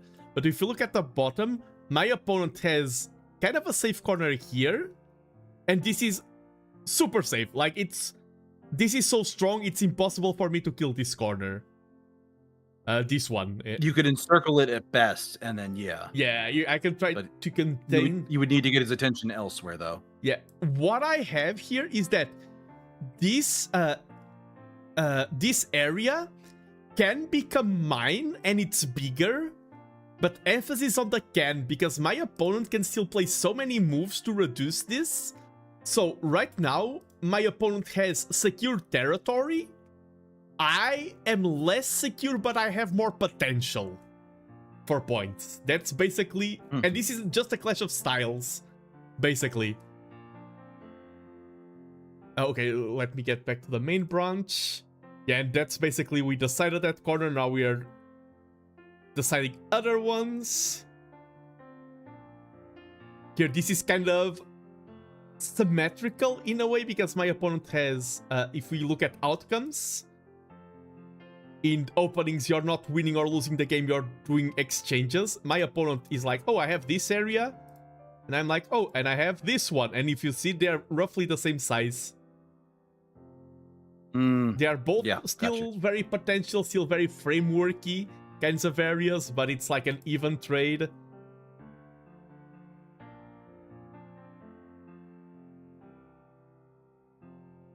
And here, this is basically what we have here in this corner, where my opponent has a safe corner, but I have all of these black stones giving me power to that side. Here, it's the exact symmetrical. I have this corner very safely locked, and my opponent has these white stones. But I prefer my position here, because my black stones are already connected here, are already forming an area. The white stones are very far apart from these ones. And that creates vulnerability. Yeah, he doesn't have something in, like, C10. If he had something in C10, he would be a lot stronger. Yeah, and I don't know what I don't remember the exact game. Reviewing the game now, that's why reviewing is a good idea. This would be... I think this is my best move, playing something like C10 to deny him. I went there first. Okay, this is what I played. I think, as we were saying, this was a better move at this point. Usually, that's very common in Go. The best move for me is the best move for my opponent. I think this is the best movement my opponent can do, and it's the best move I can do. And both of us are just... I mean, we are fighting locally. This is more tactics than strategy. Oh, and here, basically, he starts to escape here, and I'm like, okay... I also escape. I have here what's called a bamboo connection. It's like he tries to cut, I connect. Tries to cut, I connect. So these stones are connected. And I'm like, okay, I'm going to go here, like, cause an invasion. Like, didn't do the direct route of playing inside, but kind of formed like a snake that reduces his territory. And you can see that this is a completely different game from the 9x9. Yeah. Because 9x9 is only fighting. Basically, this is a lot more strategic, a lot more pushing boundaries, trying to settle what is mine, what is yours. And a lot of the 19x19 goes about you have to pause, look at the board, and be like, okay, what's the status? My opponent has this, this, this, and this. This is very alive, so he's strong. But I have here a good territory, here a good territory, and if I can close this wall, this can become gigantic. That's the main thing I'm thinking right now.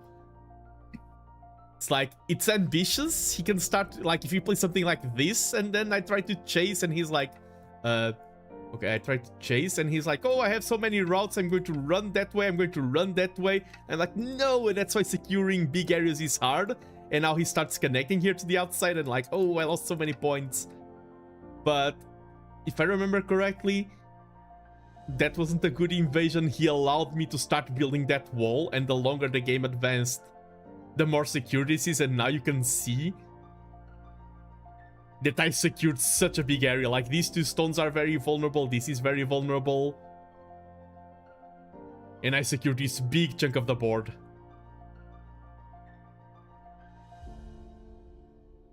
And now, basically, we are...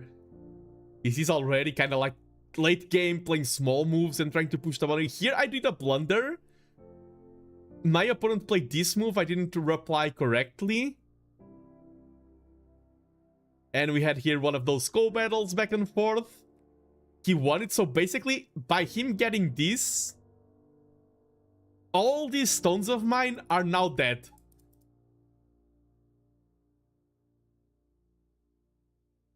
It is hard to grasp at first,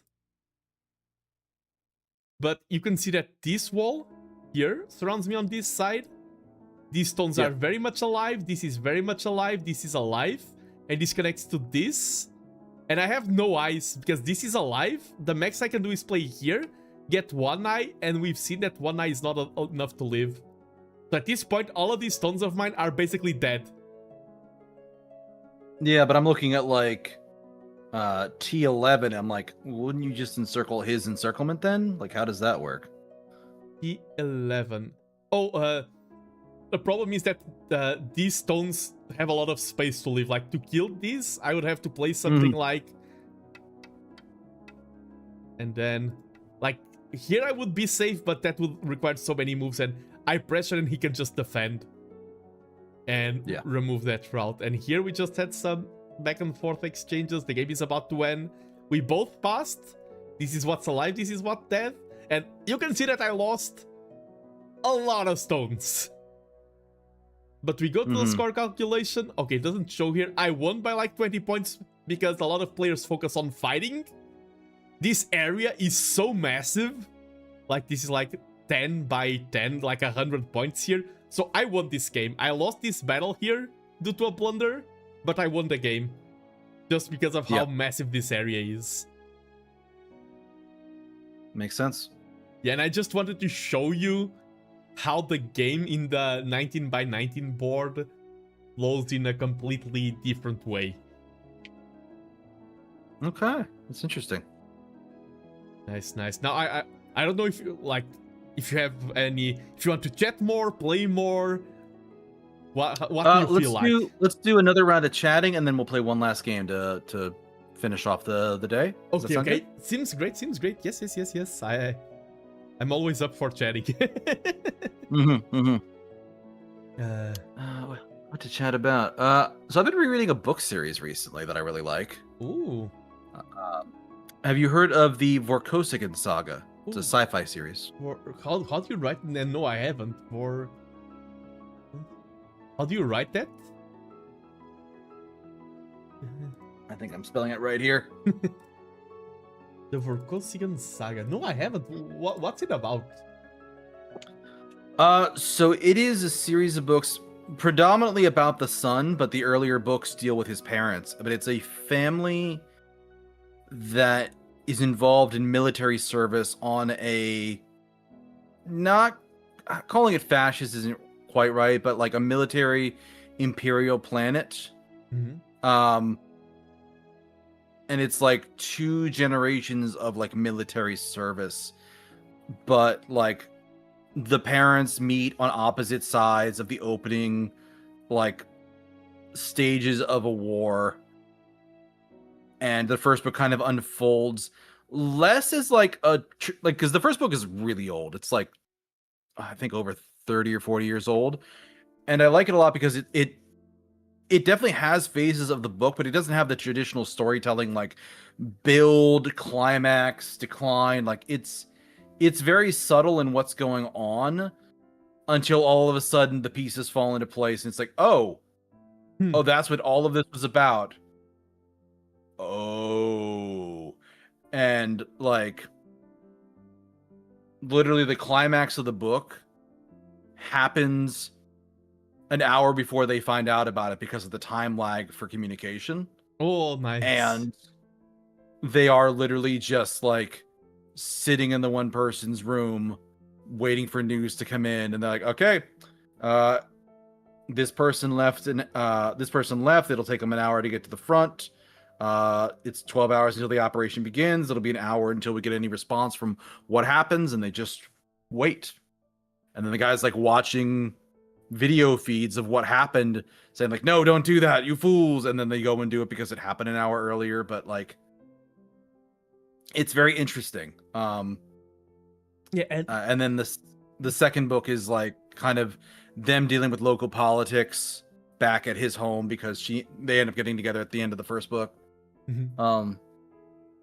And in the process of all that, she's pregnant, and there's like and he's effectively the regent for the young prince, and there's effectively a terrorist attack, and they're gassed and they're able to be healed and given treatment, but the treatment has an effect that damages bone structure, and in adults it's fine. She's pregnant with a baby that's still growing bones, so they basically have to like give her a cesarean, get the baby out. First they have to basically like Hail Mary, like, okay, do we get rid of the kid and try again, or do we like use this new technology that we just got access to like transplant the baby before he's born into a machine that can raise him there, and then we can give medical treatments in there that's less invasive to the mom, and basically like give him some semblance of a chance for a normal life. And then in the midst of all that happening, a war happens. And they're just like, son of a bitch. And the kid survives. He ends up being born, but because of the damage and because the war interrupted treatment, he is born with incredibly brittle bones. Like jumping from the top bunk of a bed will break both of his legs. Wow. Okay. And he comes out of that with a fierce and unyielding spirit, but he's also like, I want to do the family duty, and I'm joining the military. And his mom's like, okay, I know I'm not going to win this argument, but okay. And they give him every chance he can get, but there's like sections of the story that's just like, this is his parents' part, this is like young officer training part before he gets his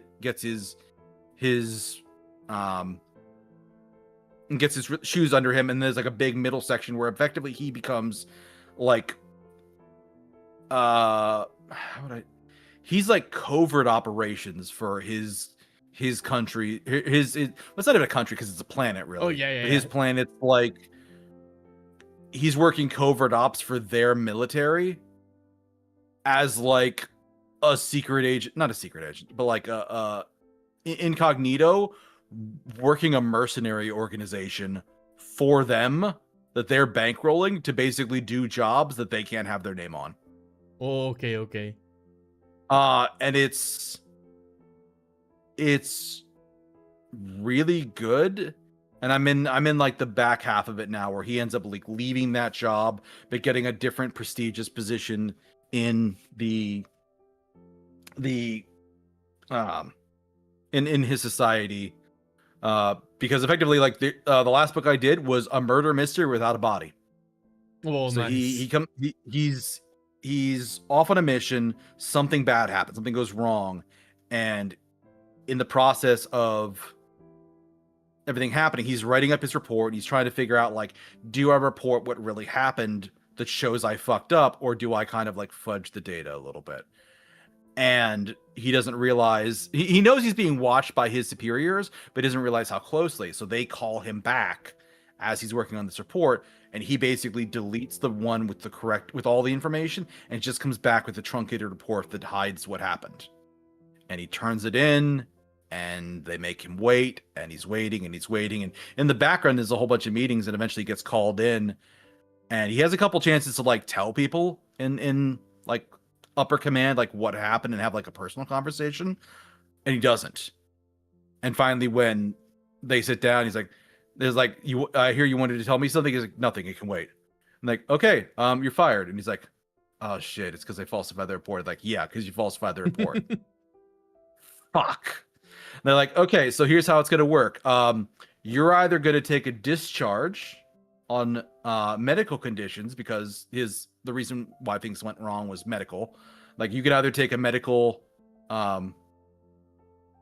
medical B leave. B not medical leave, but like discharge by. Yeah, you can either take a medical discharge, or you can try and fight, and it's gonna end up being a court martial, and that one very badly for you. It's like, fuck, shit, damn, this is my whole military career. And they're like, yeah, you lied to us, and we caught you. Yep. But the plan had been for him to basically go into training and replace the guy who was in the middle of firing him. And that guy, and somebody beneath that guy who's like, oh shit, this little kid's taking my job. He pieces it together, finds like a leftover piece of terrorist technology that had been like they stopped the plot and like put it away and basically stored it in a museum to be like, look at all these things people tried to use to kill us. Like literally the main character, the gas toxin that poisoned his mother, the launcher and the canister are in the museum, and he's like, well, this is grim. As he's like in there looking at them, he's like, wow. Like, I guess it's part of the culture. This is the thing that they use to try and kill the prime minister, but fuck, it's weird looking at this thing. But no, he the guy basically finds this like not nanomachines, but something that's the closest explanation.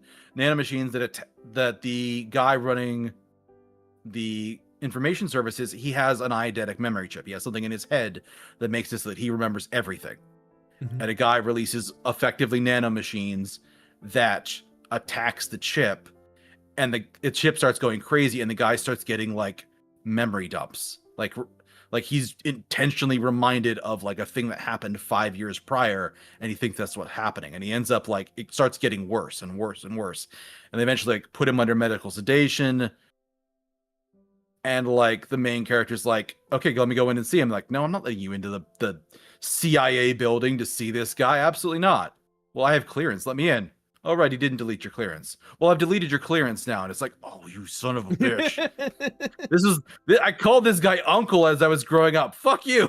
Like, but he ends up going to the it's not a king, it's an emperor, but he's already been fired. He can't really do anything. He's getting a lot of reports from people that like this guy had wanted to talk to him, and he ends up like getting his not military uniform, but like he's from a noble family, so he gets his like house uniform and pins every single medal and badge he's ever earned, including all the ones he can't acknowledge publicly. Gets in a car, drives to the palace, asks to speak with the emperor, gets led into the room. The emperor's like finishing a report. He's like, oh yeah, Miles, thanks for coming in. Good God, man. Just like sees him standing there, just a chest full of medals. He's like, oh, I don't think I've ever seen you like walk into a room with trying to put out aura. Oh God, that's worrying. And he's like, I want you to make me a special inspector. We have 9 of those in the whole empire. He's like, yep. Make me the 9th one. Let me go figure out what the fuck is happening, because I'm not happy about this. And the emperor's like, yeah, I'm not happy either. Let's go do it. I've known you since you were a kid. I know you fucked up recently, but you're not gonna let your uncle die because of this bullshit. And he goes and has to like they get the chip removed so the guy survives, but then they realize that like, oh, this was not the chip getting old and breaking. Someone did this intentionally, and now we have deliberate sabotage, attempted murder. But the guy who had the chip, he has like memory issues afterwards. Like he hasn't needed to rely on his short-term memory for over 3 decades. So his short-term memory is basically shot. He can't do his job anymore. He's effectively dead as an agent, but he's alive. And like there's literally just a part where they're like, he's trying to get him out of the house, he's trying to like figure out something to do to kind of keep the guy cheerful, and they're like, let's just fucking go fishing. And there's a whole section where they're just there fishing, and like the fish keep stealing all their bait, and then one guy's like, are there even any fish in here? And the guy that owns the place is like, yeah, no, there's fish, this and that and the other thing. I don't think there's any fish in here. What do you want me to do? Throw a grenade overboard? Do you have grenades? No. Well, I've got a stunner. And it basically they take a battery out of like a stun gun, supercharge it, toss it in the lake, and they like, all right, let's roll over into the boat and the stun burst goes off, and they're like, "See, I didn't tell you. I told you there were no fish." Like, wait, give it a second, and a whole bunch of stun fish just float up to the surface, and they're just like, "All right, well, we drank all the beer. Let's just scoop up the fish and go in, and I guess this is dinner."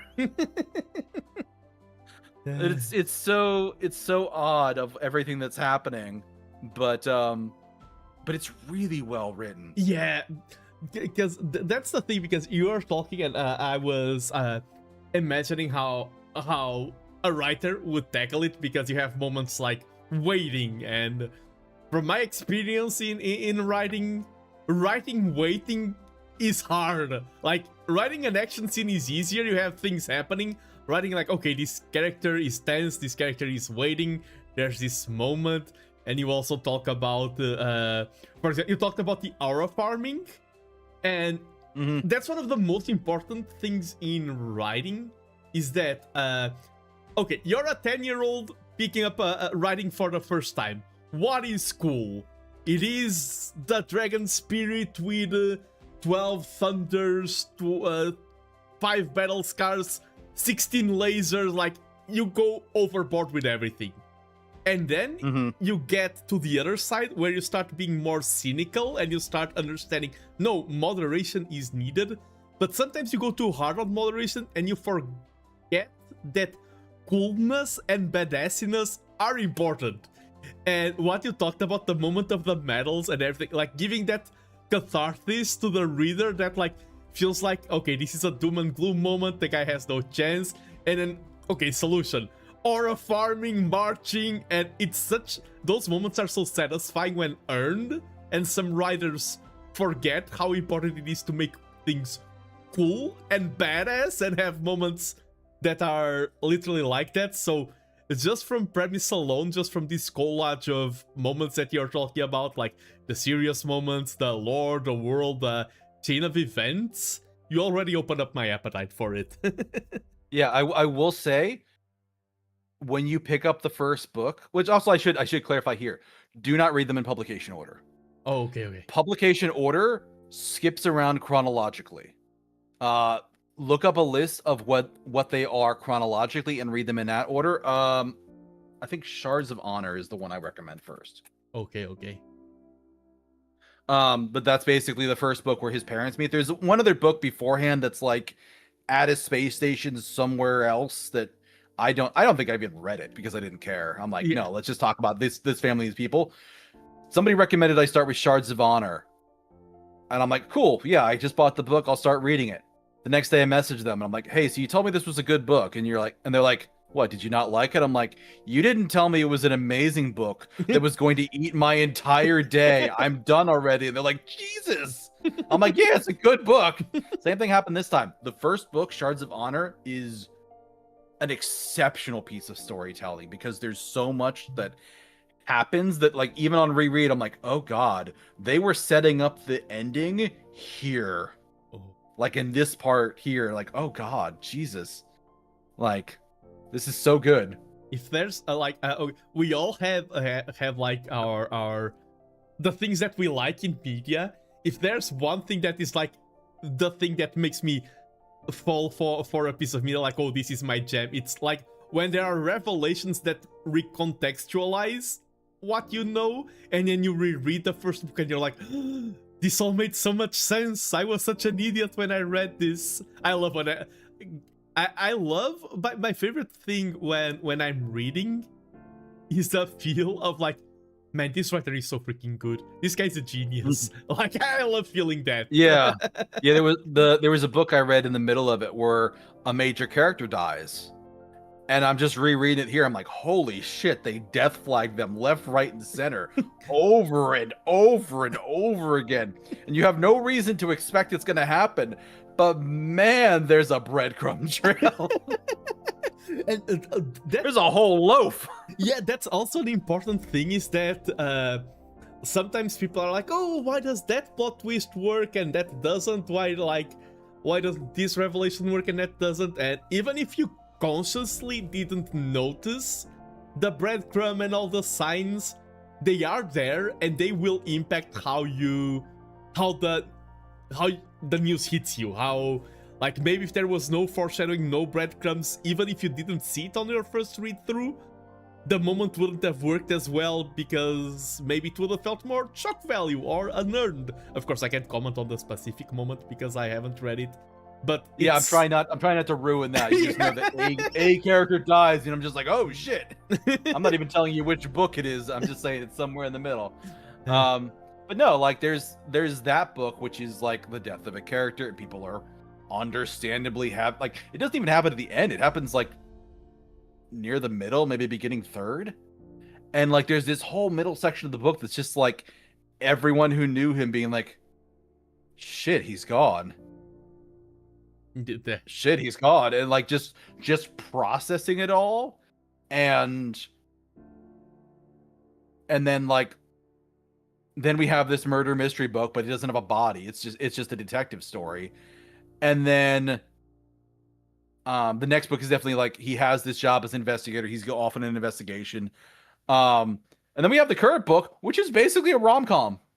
Like the first investigation he goes off on, he meets a married woman who's he's just like, oh shit, she's amazing. Husband's a bit of a dick though, and the husband turns out to be a massive dick who's like taking bribes and working with terrorists, and he dies in the process. And now, like, at the end of it, he's just like, okay, so she's single now. Do I? And the book right after, he's like, yep, yeah, no, I'm doing it. I'm not, like, she's mourning. I'm not gonna be loud about it. I'm not gonna be in her face, but like, you know, I might hire her for a landscaping job or something, you know, get to know her a little bit. So like when she's ready to take off the mourning clothes, like, hey, you know what? I'm right there. I've supported her this whole time. You know, maybe she'll remember her good friend Miles. Like, it's so like, but it's so comical and so ridiculous. They have a few of them like that where like it's just a farce, like most of the way through it. Which to just go from these books that are like mysteries and detective stories and you know, espionage and things like that, to just like, oh, we're just fucking around with this one. We're just having fun. Like, it's good. It's good character plot progression, but like in this book, literally, like he's trying to kind of court her on the sly. And remember how I mentioned that one guy has a bad memory? That guy blurts it out in a dinner party, and everybody's just like, "Oh, did you ask her to marry you yet?" And everybody just slowly turns to him, and he's like, "No, I hadn't gotten around to it yet." And her being drunk storms off and runs out. Him being drunk runs after her. She opens the door, slams into somebody at the door, and turns and leaves, screaming, "Stay away from me!" He runs to the door and goes, "Oh shit, mom and dad, I'll be back in a minute." "No, don't go!" Like, literally, his parents get home in the middle of this worst dinner party ever, and it's so, like, it could not have gone more wrong, and they have to pull it back from that, and it's so bad. But it's just, I'm just there like, oh no, give me this. This is yummy drama. This is after galactic consequences. This is after like, oh, a terrorist attack. No, this is dumb, stupid, personal bullshit. And I love it. Like, literally, he's there having lunch with this lady, and his cousin shows up. And his cousin's like, after she leaves, his cousin's like, "Is she single?" And he's just like, "You stay away. You've had every other woman in the city. You stay away from this one." "Oh, I'll be fine. I want your word on your honor." "Oh, don't be a dick. Your word on your honor, or I'll kick your ass." "Fine, my word on my honor." And as like at the end of the chapter, you see it from the perspective of the guy who just had to give his word. He's like, you know, a forced oath isn't technically binding, and it might do my cousin good to like light a fire under his ass. And you know what? I'll probably be helping her make up her mind too, because there's nothing like another person pursuing to like really solidify things. Yeah, I've got my plan all together. He's gonna be a dick about this, and it's the biggest asshole character in the story, but he's just such a prick, and I love it. Oh my god. But yeah, no, it's a fantastic series. It's decently long. It's like 16 books if you read all of them. Oh, nice. I like long series personally. Yeah, and there's a couple of novellas too. Let me actually grab like the Wikipedia page. So I think they have like stuff there that's useful. Oh, let me open it as well. Oh yeah. 16 books and 6 short works. Yep. Started in 1986, damn. Yep. Almost as old as me. Yeah, 40 years ago. I'll put this in chat too, so they can Go they ahead. can hop on in. Very nice, and thank you for the recommendation. Okay, the last book I mean, we talked books last time, so like it makes sense. The book I'm reading right now, I've been reading a lot of smaller authors. Like, when I say smaller author, it's not like in the international scene, literally like, oh, guy who lives there and published a small book, because I'm grasping the market for my own book, like seeing what people are publishing, like books that have like under 100 sales. I've been reading a lot of not popular stuff, basically, and it's funny because the last one I read was about the process of mourning, like of loss, of losing people, and I even talked to the author, and he was talking about how it's related to how he mourned a family member, and it was basically like, the book is 6 independent tales. It's Portuguese only, so I won't recommend it to online Fair viewers enough. yet, but it's basically 6 tales that are interconnected, and basically it's a man who is obsessed with death, the first one. Second is like someone who believes in reincarnation, and it's basically how different people process the loss of a family member, and I'm enjoying it. Yeah, I like connected stories like that. I remember reading like a comic, like a manga that I thought was just a bunch of like short pieces. And then like over the course of it, I'm reading it, and I'm like, oh shit, is this in chronological order? Like, is there actually like an overarching plot progression, like decades or centuries in the making? And by the end of it, yeah, there is, and the ending ties back into the beginning. And I'm like, oh shit, this is actually like all of this is connected and related, and this is all like in canon. This isn't like, oh, these are just random things happening. Like, no, this is actually like a story. This is neat. Yeah, and that's the thing I love about book writing and everything, because sometimes we can consume the results in like, okay, I'm going to binge read this and in a month read the entire series. This was years of someone's craft, and not only writing, but getting up to the point where they can write or draw if it's a comic, and like the kind of projects that people go through, like establishing a lore, a world, or connecting stories. I mean, it's so cool. I love when people do. I love the amazing things that people are able to do. It really inspires me. Oh, and do you want to play another match then, or? Yeah, let's do one more match. Can we repeat the last one? The same kind of like 4. Yeah, stones. 4 with me black first. Yeah. I think that's a good. Let me create the match. Also, somebody earlier said that they weren't seeing the board on your end. I fixed it. It. Well, I saw that comment right away. Don't worry, it wasn't. If that was forgotten, that would have been real bad. Yeah, I think that was just during the review, probably, but.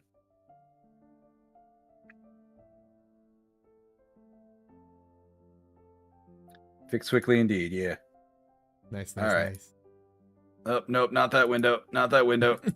It's going to the other window. All right. There we go. I am black, handicap Game 4. started. Okay. Okay, and they can see it. They can see it on my side. Nice. They should be able to.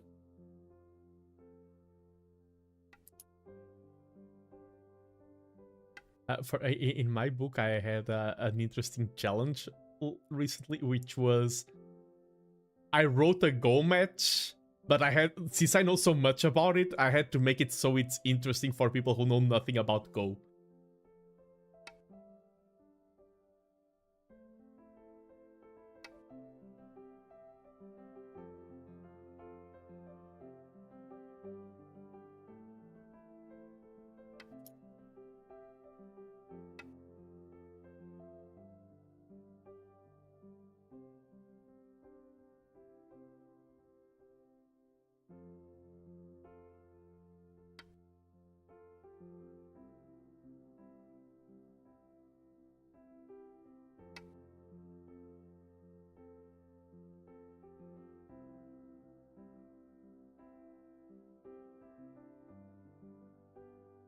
Oh, that's clever.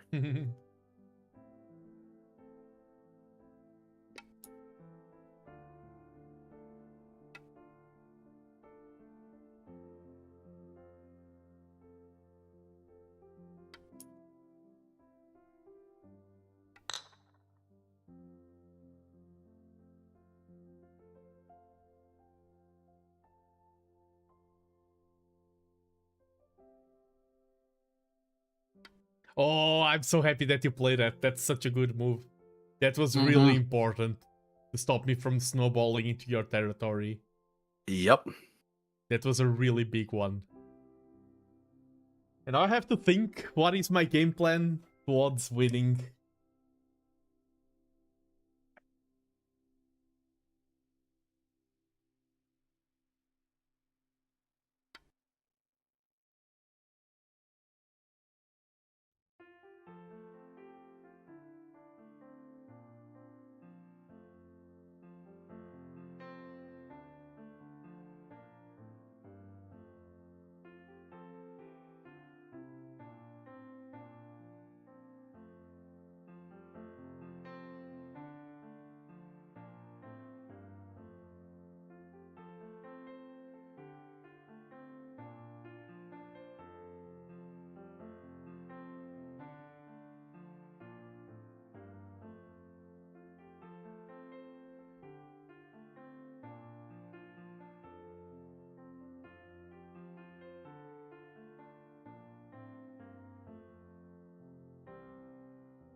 And for me, it's really fun because while we are playing, my mind is racing and I'm already like noting down concepts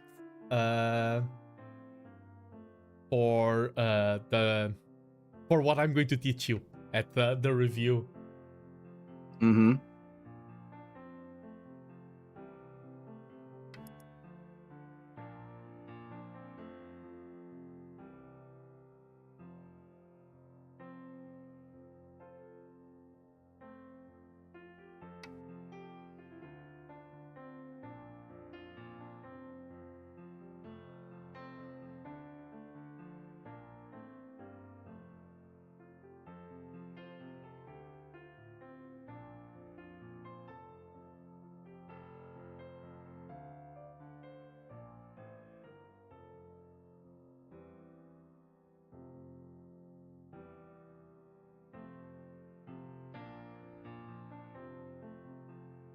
Possible to black kill there, even if perfect play. In the top right.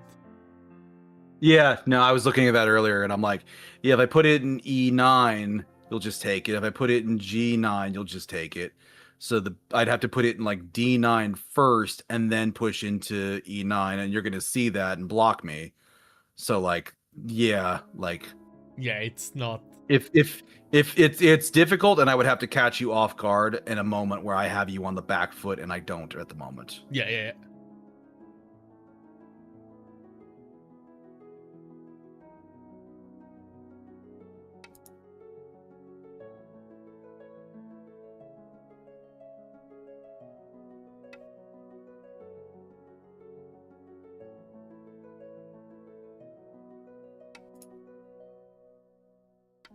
It's also funny because I remember a lot of my viewers, but I don't remember their exact strength.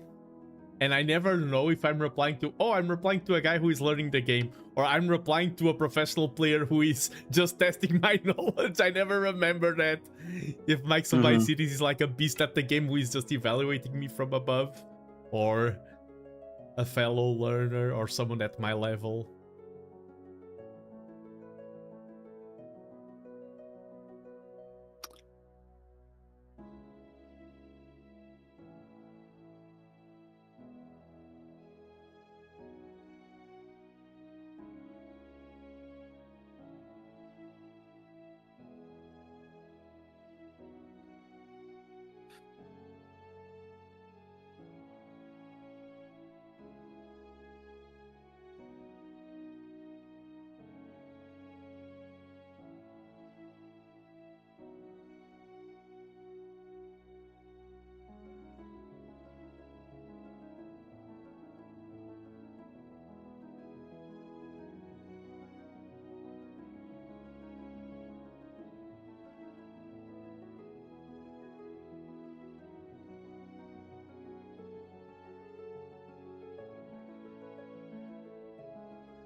Nice one.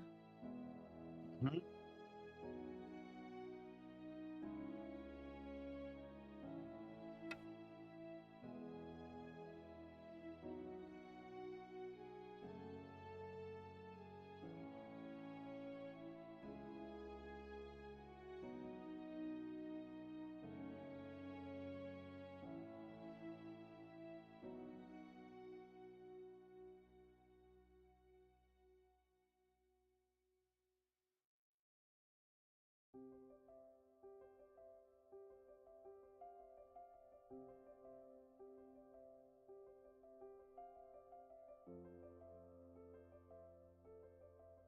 I have a general idea of what I want to do, but not 100% sure on how I want to do it.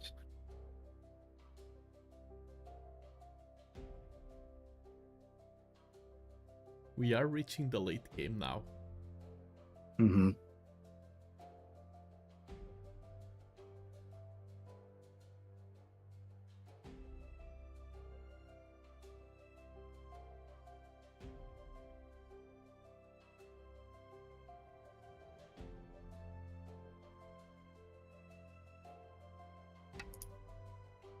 That was a good defense Mm-hmm. as well. Mhm.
Nice move.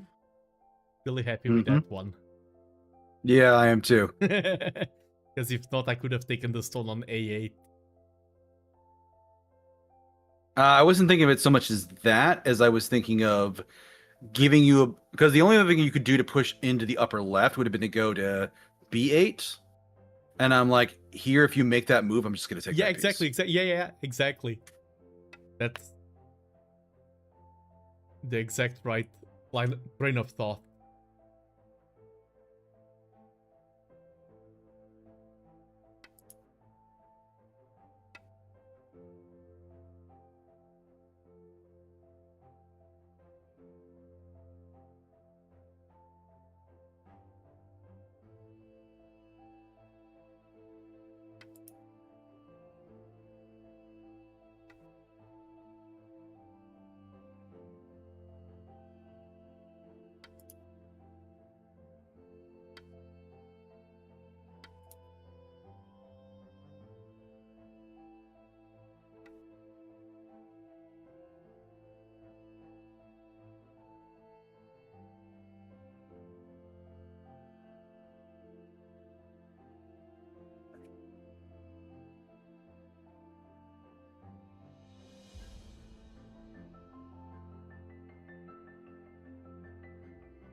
Yeah, dancing cursor. I'm sitting here. I'm pondering. I'm thinking.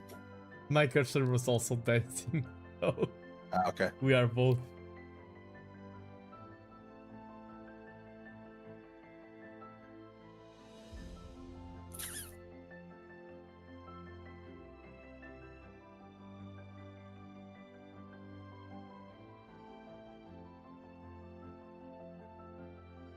I'm gonna pass. Pass. Yeah, and I think that's the correct move. I'm going to pass as well. Remove the dead stones.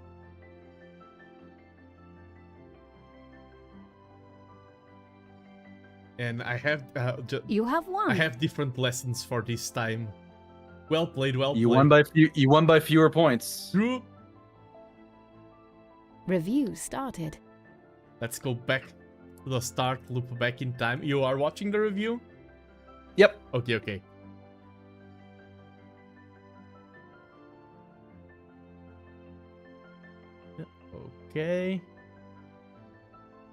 Okay, here I will have the first concept. This so far was good. Okay, this is where I want That's to... bad. Yeah. Yeah, it's not horrible, but there is a concept that I have to teach you, which is sacrificing.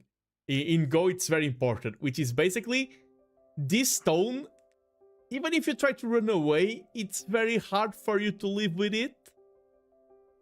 Yeah, it would have been better to do something like E8 Yeah, and back up that than try and save one stone from having it lost. Yeah. Yeah, exactly. I didn't have to, like, E8 would have been nice. You could also, like, another option would be this, and then if I try to catch her, you even sacrifice this one to get this wall up. That would be a more advanced sacrifice, 2 stones. But yeah, here... That's a mistake. Yeah, I see it now. I saw it later in the game where I'm like, yeah, I can't ever get those stones out. They are basically encircled. They're going to be lost. Yeah, and here you have a great wall. This is the main lesson from the previous game that I think it's the only reason why you lost this one was not applying there. It's here you defended here, and I just posed a threat into your house. You need to react. Yeah. This would be the aggressive reaction. Another good reaction is, remember when I told you that 2 stones united are extremely strong? Like, this is very strong. Like, these ones could be strong, but they're in my territory. If you just do this, and this is no longer 1 stone, it is 2, now my attack is a lot harder. Now I have way less venues of attack you can easily defend, but because you played here, I now have 2 stones against 1. You did the right move, now they are very strong, but since I have the 2 stones already, now it's easier for me to gain space. I gain the tempo. Yeah, basically, you got the turn. I gave you the turn there. Because I looked at it as like, I don't need to pressure you there because you're trying to pull me away from somewhere else. And I let you do that to shore up defense elsewhere. Yeah, but like here, even you solidified here. If I went there, you could have just I could have gone for some tricky stuff. And then it would have depended on the gaming skill true. So you have a good sense in the fact that there are vulnerabilities in this wall, especially for if I play like this, you have to defend and now. So there are indeed vulnerabilities in this wall, and it is a good practice to reinforce it at this point. It's still very vulnerable, but this is more urgent. Urgency matters in Go. So I think this would be a good move in other circumstance. Because of the urgency, it wasn't, but here, this was a nice sequence. You said, wait, go back a few turns. The D5 move. You liked that one, I remember. Because I'm like, I put it there, and I'm like, yeah, that is in the middle of all of it. It can react, and basically, I could put other pieces near it to strengthen it, but it's basically denying you entry into that space. Yeah, I think you responded pretty well to that. Because I'm like, yeah, I had gotten the turn back by that point, and it's like, where do I go? What do I do if I don't push into there? Because it was always a question of like, do I push more towards the top and do like A5, A6, or do I do more of like, what do I want to do? And I'm like, I want a presence somewhere in that like middle-ish quadrant. Yeah, here I think like this is a superb move as well to try and catch. Yeah, because that strengthens my wall and it pushes into your space. Yeah, but this is also a good move because if I start pressuring here, now this starts getting weak and you have some vulnerabilities there. And I mean, this could have mitigated, but yeah, this saves you trouble. Okay. Here, this is the one move also. It ends up changing a lot of points in the count. You can just go to my face here. Like you have a wall. Yeah. I was trying to go for control and I should have been more aggressive. I'm noticing here I tend to play more defensively and more zone control where I should be more aggressive. I'm not an aggressive player. And even like diagonals are weaker than horizontal. This is more aggressive and it is stronger. Like this gives you more vulnerabilities for me to, like you had to defend here and this was a good defense because the diagonals create vulnerabilities for you. This is just solid. If I try... What if I put it in G4? Would that have also been a solid choice? No, because that's a defensive move. It's not. Yeah, H2 blocks you from proceeding south. Yeah, exactly. Versus G4, which just shores up that defense. Exactly. Yeah, because we are concerned about the walls we are establishing, and this corner can get quite big. Actually, let me check just real quick. I mean, I can go.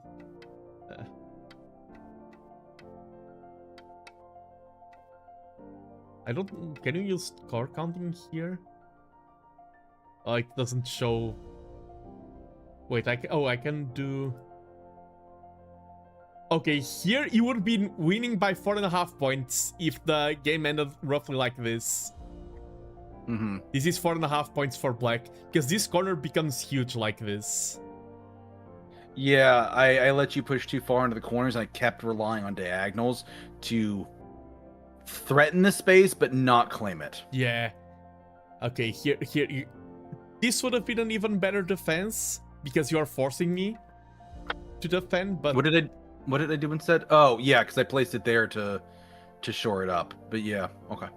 But that also works. Yeah, here.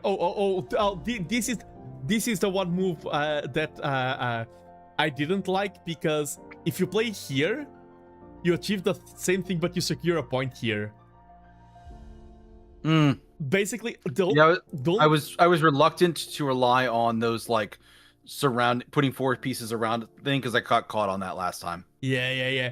But here, basically, like when there's 20 moves on the board and it's like a decision, like I don't think that's good of a request for your level. But here it's basically just an A/B decision if you want to defend this point, and A gives you no points.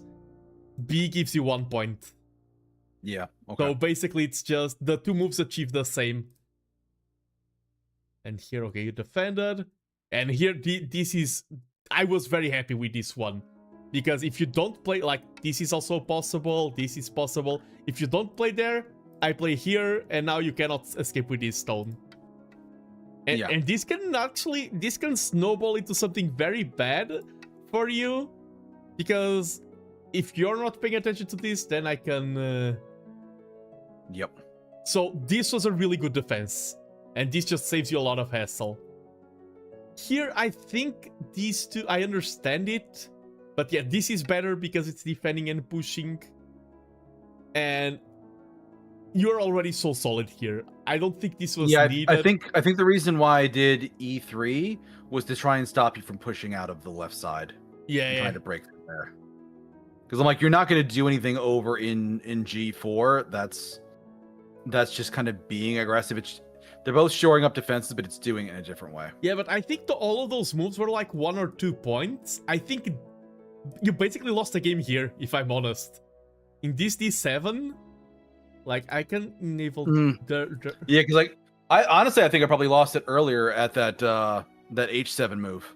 That H7 move is a wasted move that doesn't save me, doesn't earn me points, is purely a loss, and I could do better.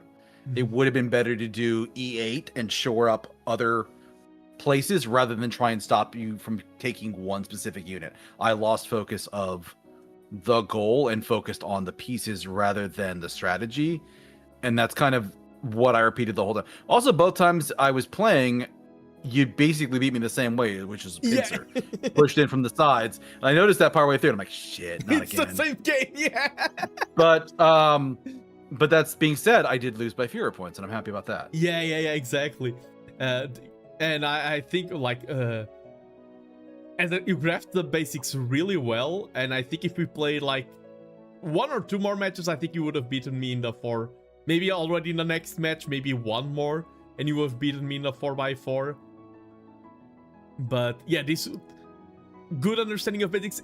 You said you lost here, like you started with 4 pieces of advantage for stones. I would say here you threw away 1 stone of advantage, so like this costed you 1 stone of advantage, you're still 3 ahead, and I would say that this move here costed you like 2 stones. Like that was 1 stone, sense. This was 2 stones, and then the remaining stone, the remaining difference is just like me gaining 1 point because I know A is better than B and the small things, but I think at your level, focusing on those tiny details like, oh, this is micro better than that, it's not the correct term. I think overall strategy is the most important, and I think in this game the 2 concepts is reinforcing this from the previous game of, okay, there's a threat in your face, you gotta address it, because even if you can't destroy the threat, you can mitigate it, and that's enough. That's... Yeah, because if I had done that, what I'm effectively doing there is denying you entry into the space. Because, yeah, you pushed in too much, and a lot of your points that you got were on that side, and I wasn't thinking about it. I was focusing up in the upper right, not the lower left, and I let you build momentum there that I could have denied you. Yeah, but that said, really fun games, and I was so happy, because there's so many games when I'm watching, like, my opponent is thinking, and I'm like, please play that move, please play that move, and then they don't play it, and I don't want to teach bad habits, and like, okay, now I have to crush you. And I hate doing that to new players. And when I was like, please play the good move, you almost always play the good move. So I was very happy with that. Yeah, I'm getting there. Like, it's... I do have a history with just game theory, with just focus on, like, learning. I will pick it up eventually. It's just... It's the difference in the first 5 games versus the first 500 games. Yeah. I've probably played... You say 500, I'm probably closer to 5,000 at this point. Yeah. In my case, but yeah, and I hope you have at least now an understanding of Go. As like the principles, what it is, how it works. At least I hope you can say that you play Go better than chess now. It's a simpler game than chess, certainly. Yeah, it is. The rules, the building blocks are easier than chess. But then that theory and all gets complicated. But yeah, I think this is a good point for us to think about wrapping it up. What do you think? Yeah, because playing another game is just gonna take us another half hour or longer to play it and then review it. Yeah, and a review is very important. And a conversation is just gonna spiral into another hour. Yes, and it is dinner time over here. In Portugal, we eat late. So I will also go to dinner. But this was... I have to give credit where credit is due. I am the Go VTuber, but this collab and everything, this is all your idea. You're the one who reached out. You're the one who talked. So thank you very much for showing interest and for giving me this opportunity. Yeah, you're very welcome. I did have a really good time. I like playing games, like trying new stuff. Nice. And I want to do I want to shout you out on my channel, because I'm doing a small break from streaming. I'll be back late September. In October, I am sure that I will be streaming, but I'm doing a break. So if you're like, oh no more TheNando, you can check more Deuscain content whenever you want. He's still active. Please leave a follow. He's not a Go VTuber, but he's a cool one. No, I'm playing a variety of games. Currently, I'm playing a Souls-like boss rush game called Ruby Knight. That no small minions. It's just a little girl with a knife against giant monsters. I beat it on normal, and then the game's like, oh, by the way, you finished the tutorial. Now do it all again, but you only have 1 HP because you are a little girl with a knife against a fucking dragon. If it hits you, you explode because that's what would happen. I'm like, oh no. And I love boss rushes and Souls-like, so... Yeah, that one's really good. I've been enjoying it a lot. I can't play it a lot though because even doing it just one night, my fingers are hurting by the end of it. Oh yeah. But I've been playing that. Just this past Wednesday, I started a game called Dino Blade, which is think prehistoric era, but the dinosaurs are all carrying swords in their mouths. Oh, and it I plays saw the like trailer Sekiro. of that. They had a demo at one point. I don't know if it's still up, but yeah, that's it. That's pretty satisfying. It's definitely not fine art. It's not a AAA game by any standard. Yeah. But it plays pretty smooth. Is that Dead Cells? No, it is not. And then Friday I started playing a tactics RPG. Oh, nice. Which one? Was pretty good. It's called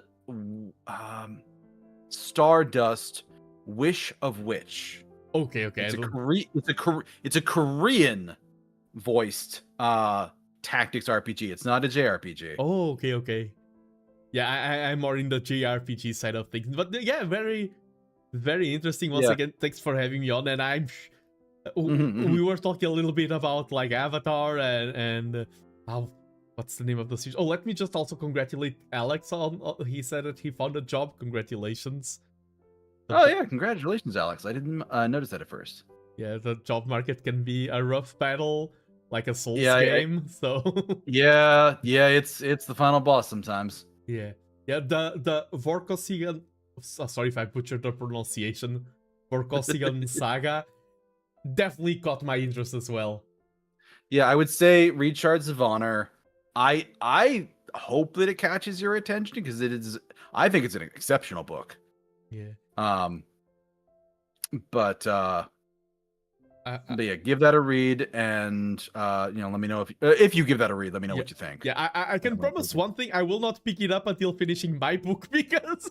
Of course, now, your priorities. Yeah. You do not want to start the first book of a 16-book saga in the last month of writing your own book. Exactly. That would be disastrous. Even if the book has good influences for me, like right now.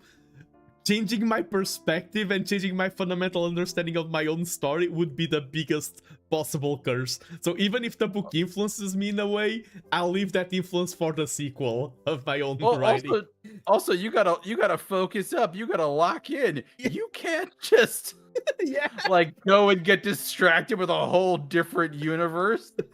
You're gonna like pick up the first book. It's like, well, I'll just read for a little. 3 days later, there's a stack of 5 books. I gotta find out how it ends. It's like, no, Nando, no. And I said an announcement. Dear viewers, I know that I'm during a break, but I'll have to extend my break another month because of this book.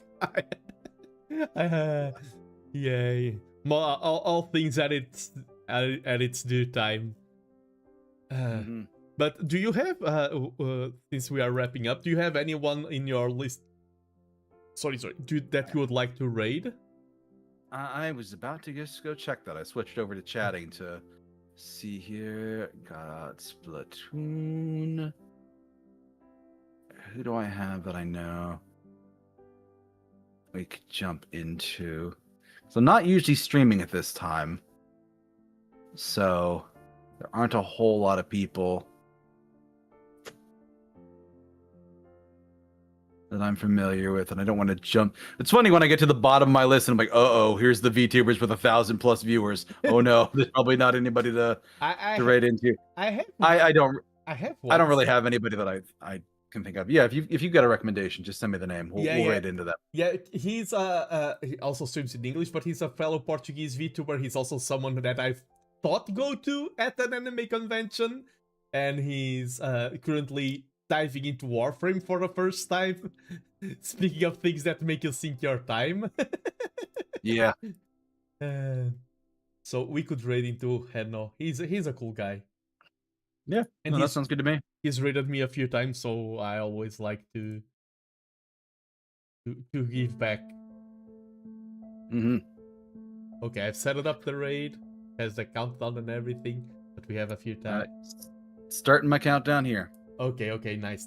And yeah, anything else you'd like to add? I just want to, on a personal level, to thank you for this, of course, and for the invitation. And I don't have anything big planned on my side because I'm on a break. But yeah, anything on your side? Well, also thank you for accepting my my collab request. It's always a little nerve-wracking to reach out to somebody, but you seem like good people from when I talked to you before. Thank you. So, but no, I don't have anything really going this month, but I do have some events planned next month. So, if you want to check my socials, I will probably be announcing them sometime in the next week or so. Nice. Of what I'm planning to do. So, yeah, keep your eyes peeled, everyone. Let's go. And do you have anything to say bye, or just say bye to people? That's usually how I end it. I have no ending salute. I usually go through and do all of my like socials and YouTube and Discord and have a raid message up. That feels a little bit in bad taste in a collab, but no, just thank you everybody for joining us. I hope you had a good time. We will see you again when we see you. I've got my usual streams next week, and Nando's got a book to write. So let's go. Yeah, looking forward to ending that. And yeah, thank you once again. Oh, my raid is popping up, so bye everyone. Yeah, and 5 seconds. Bye.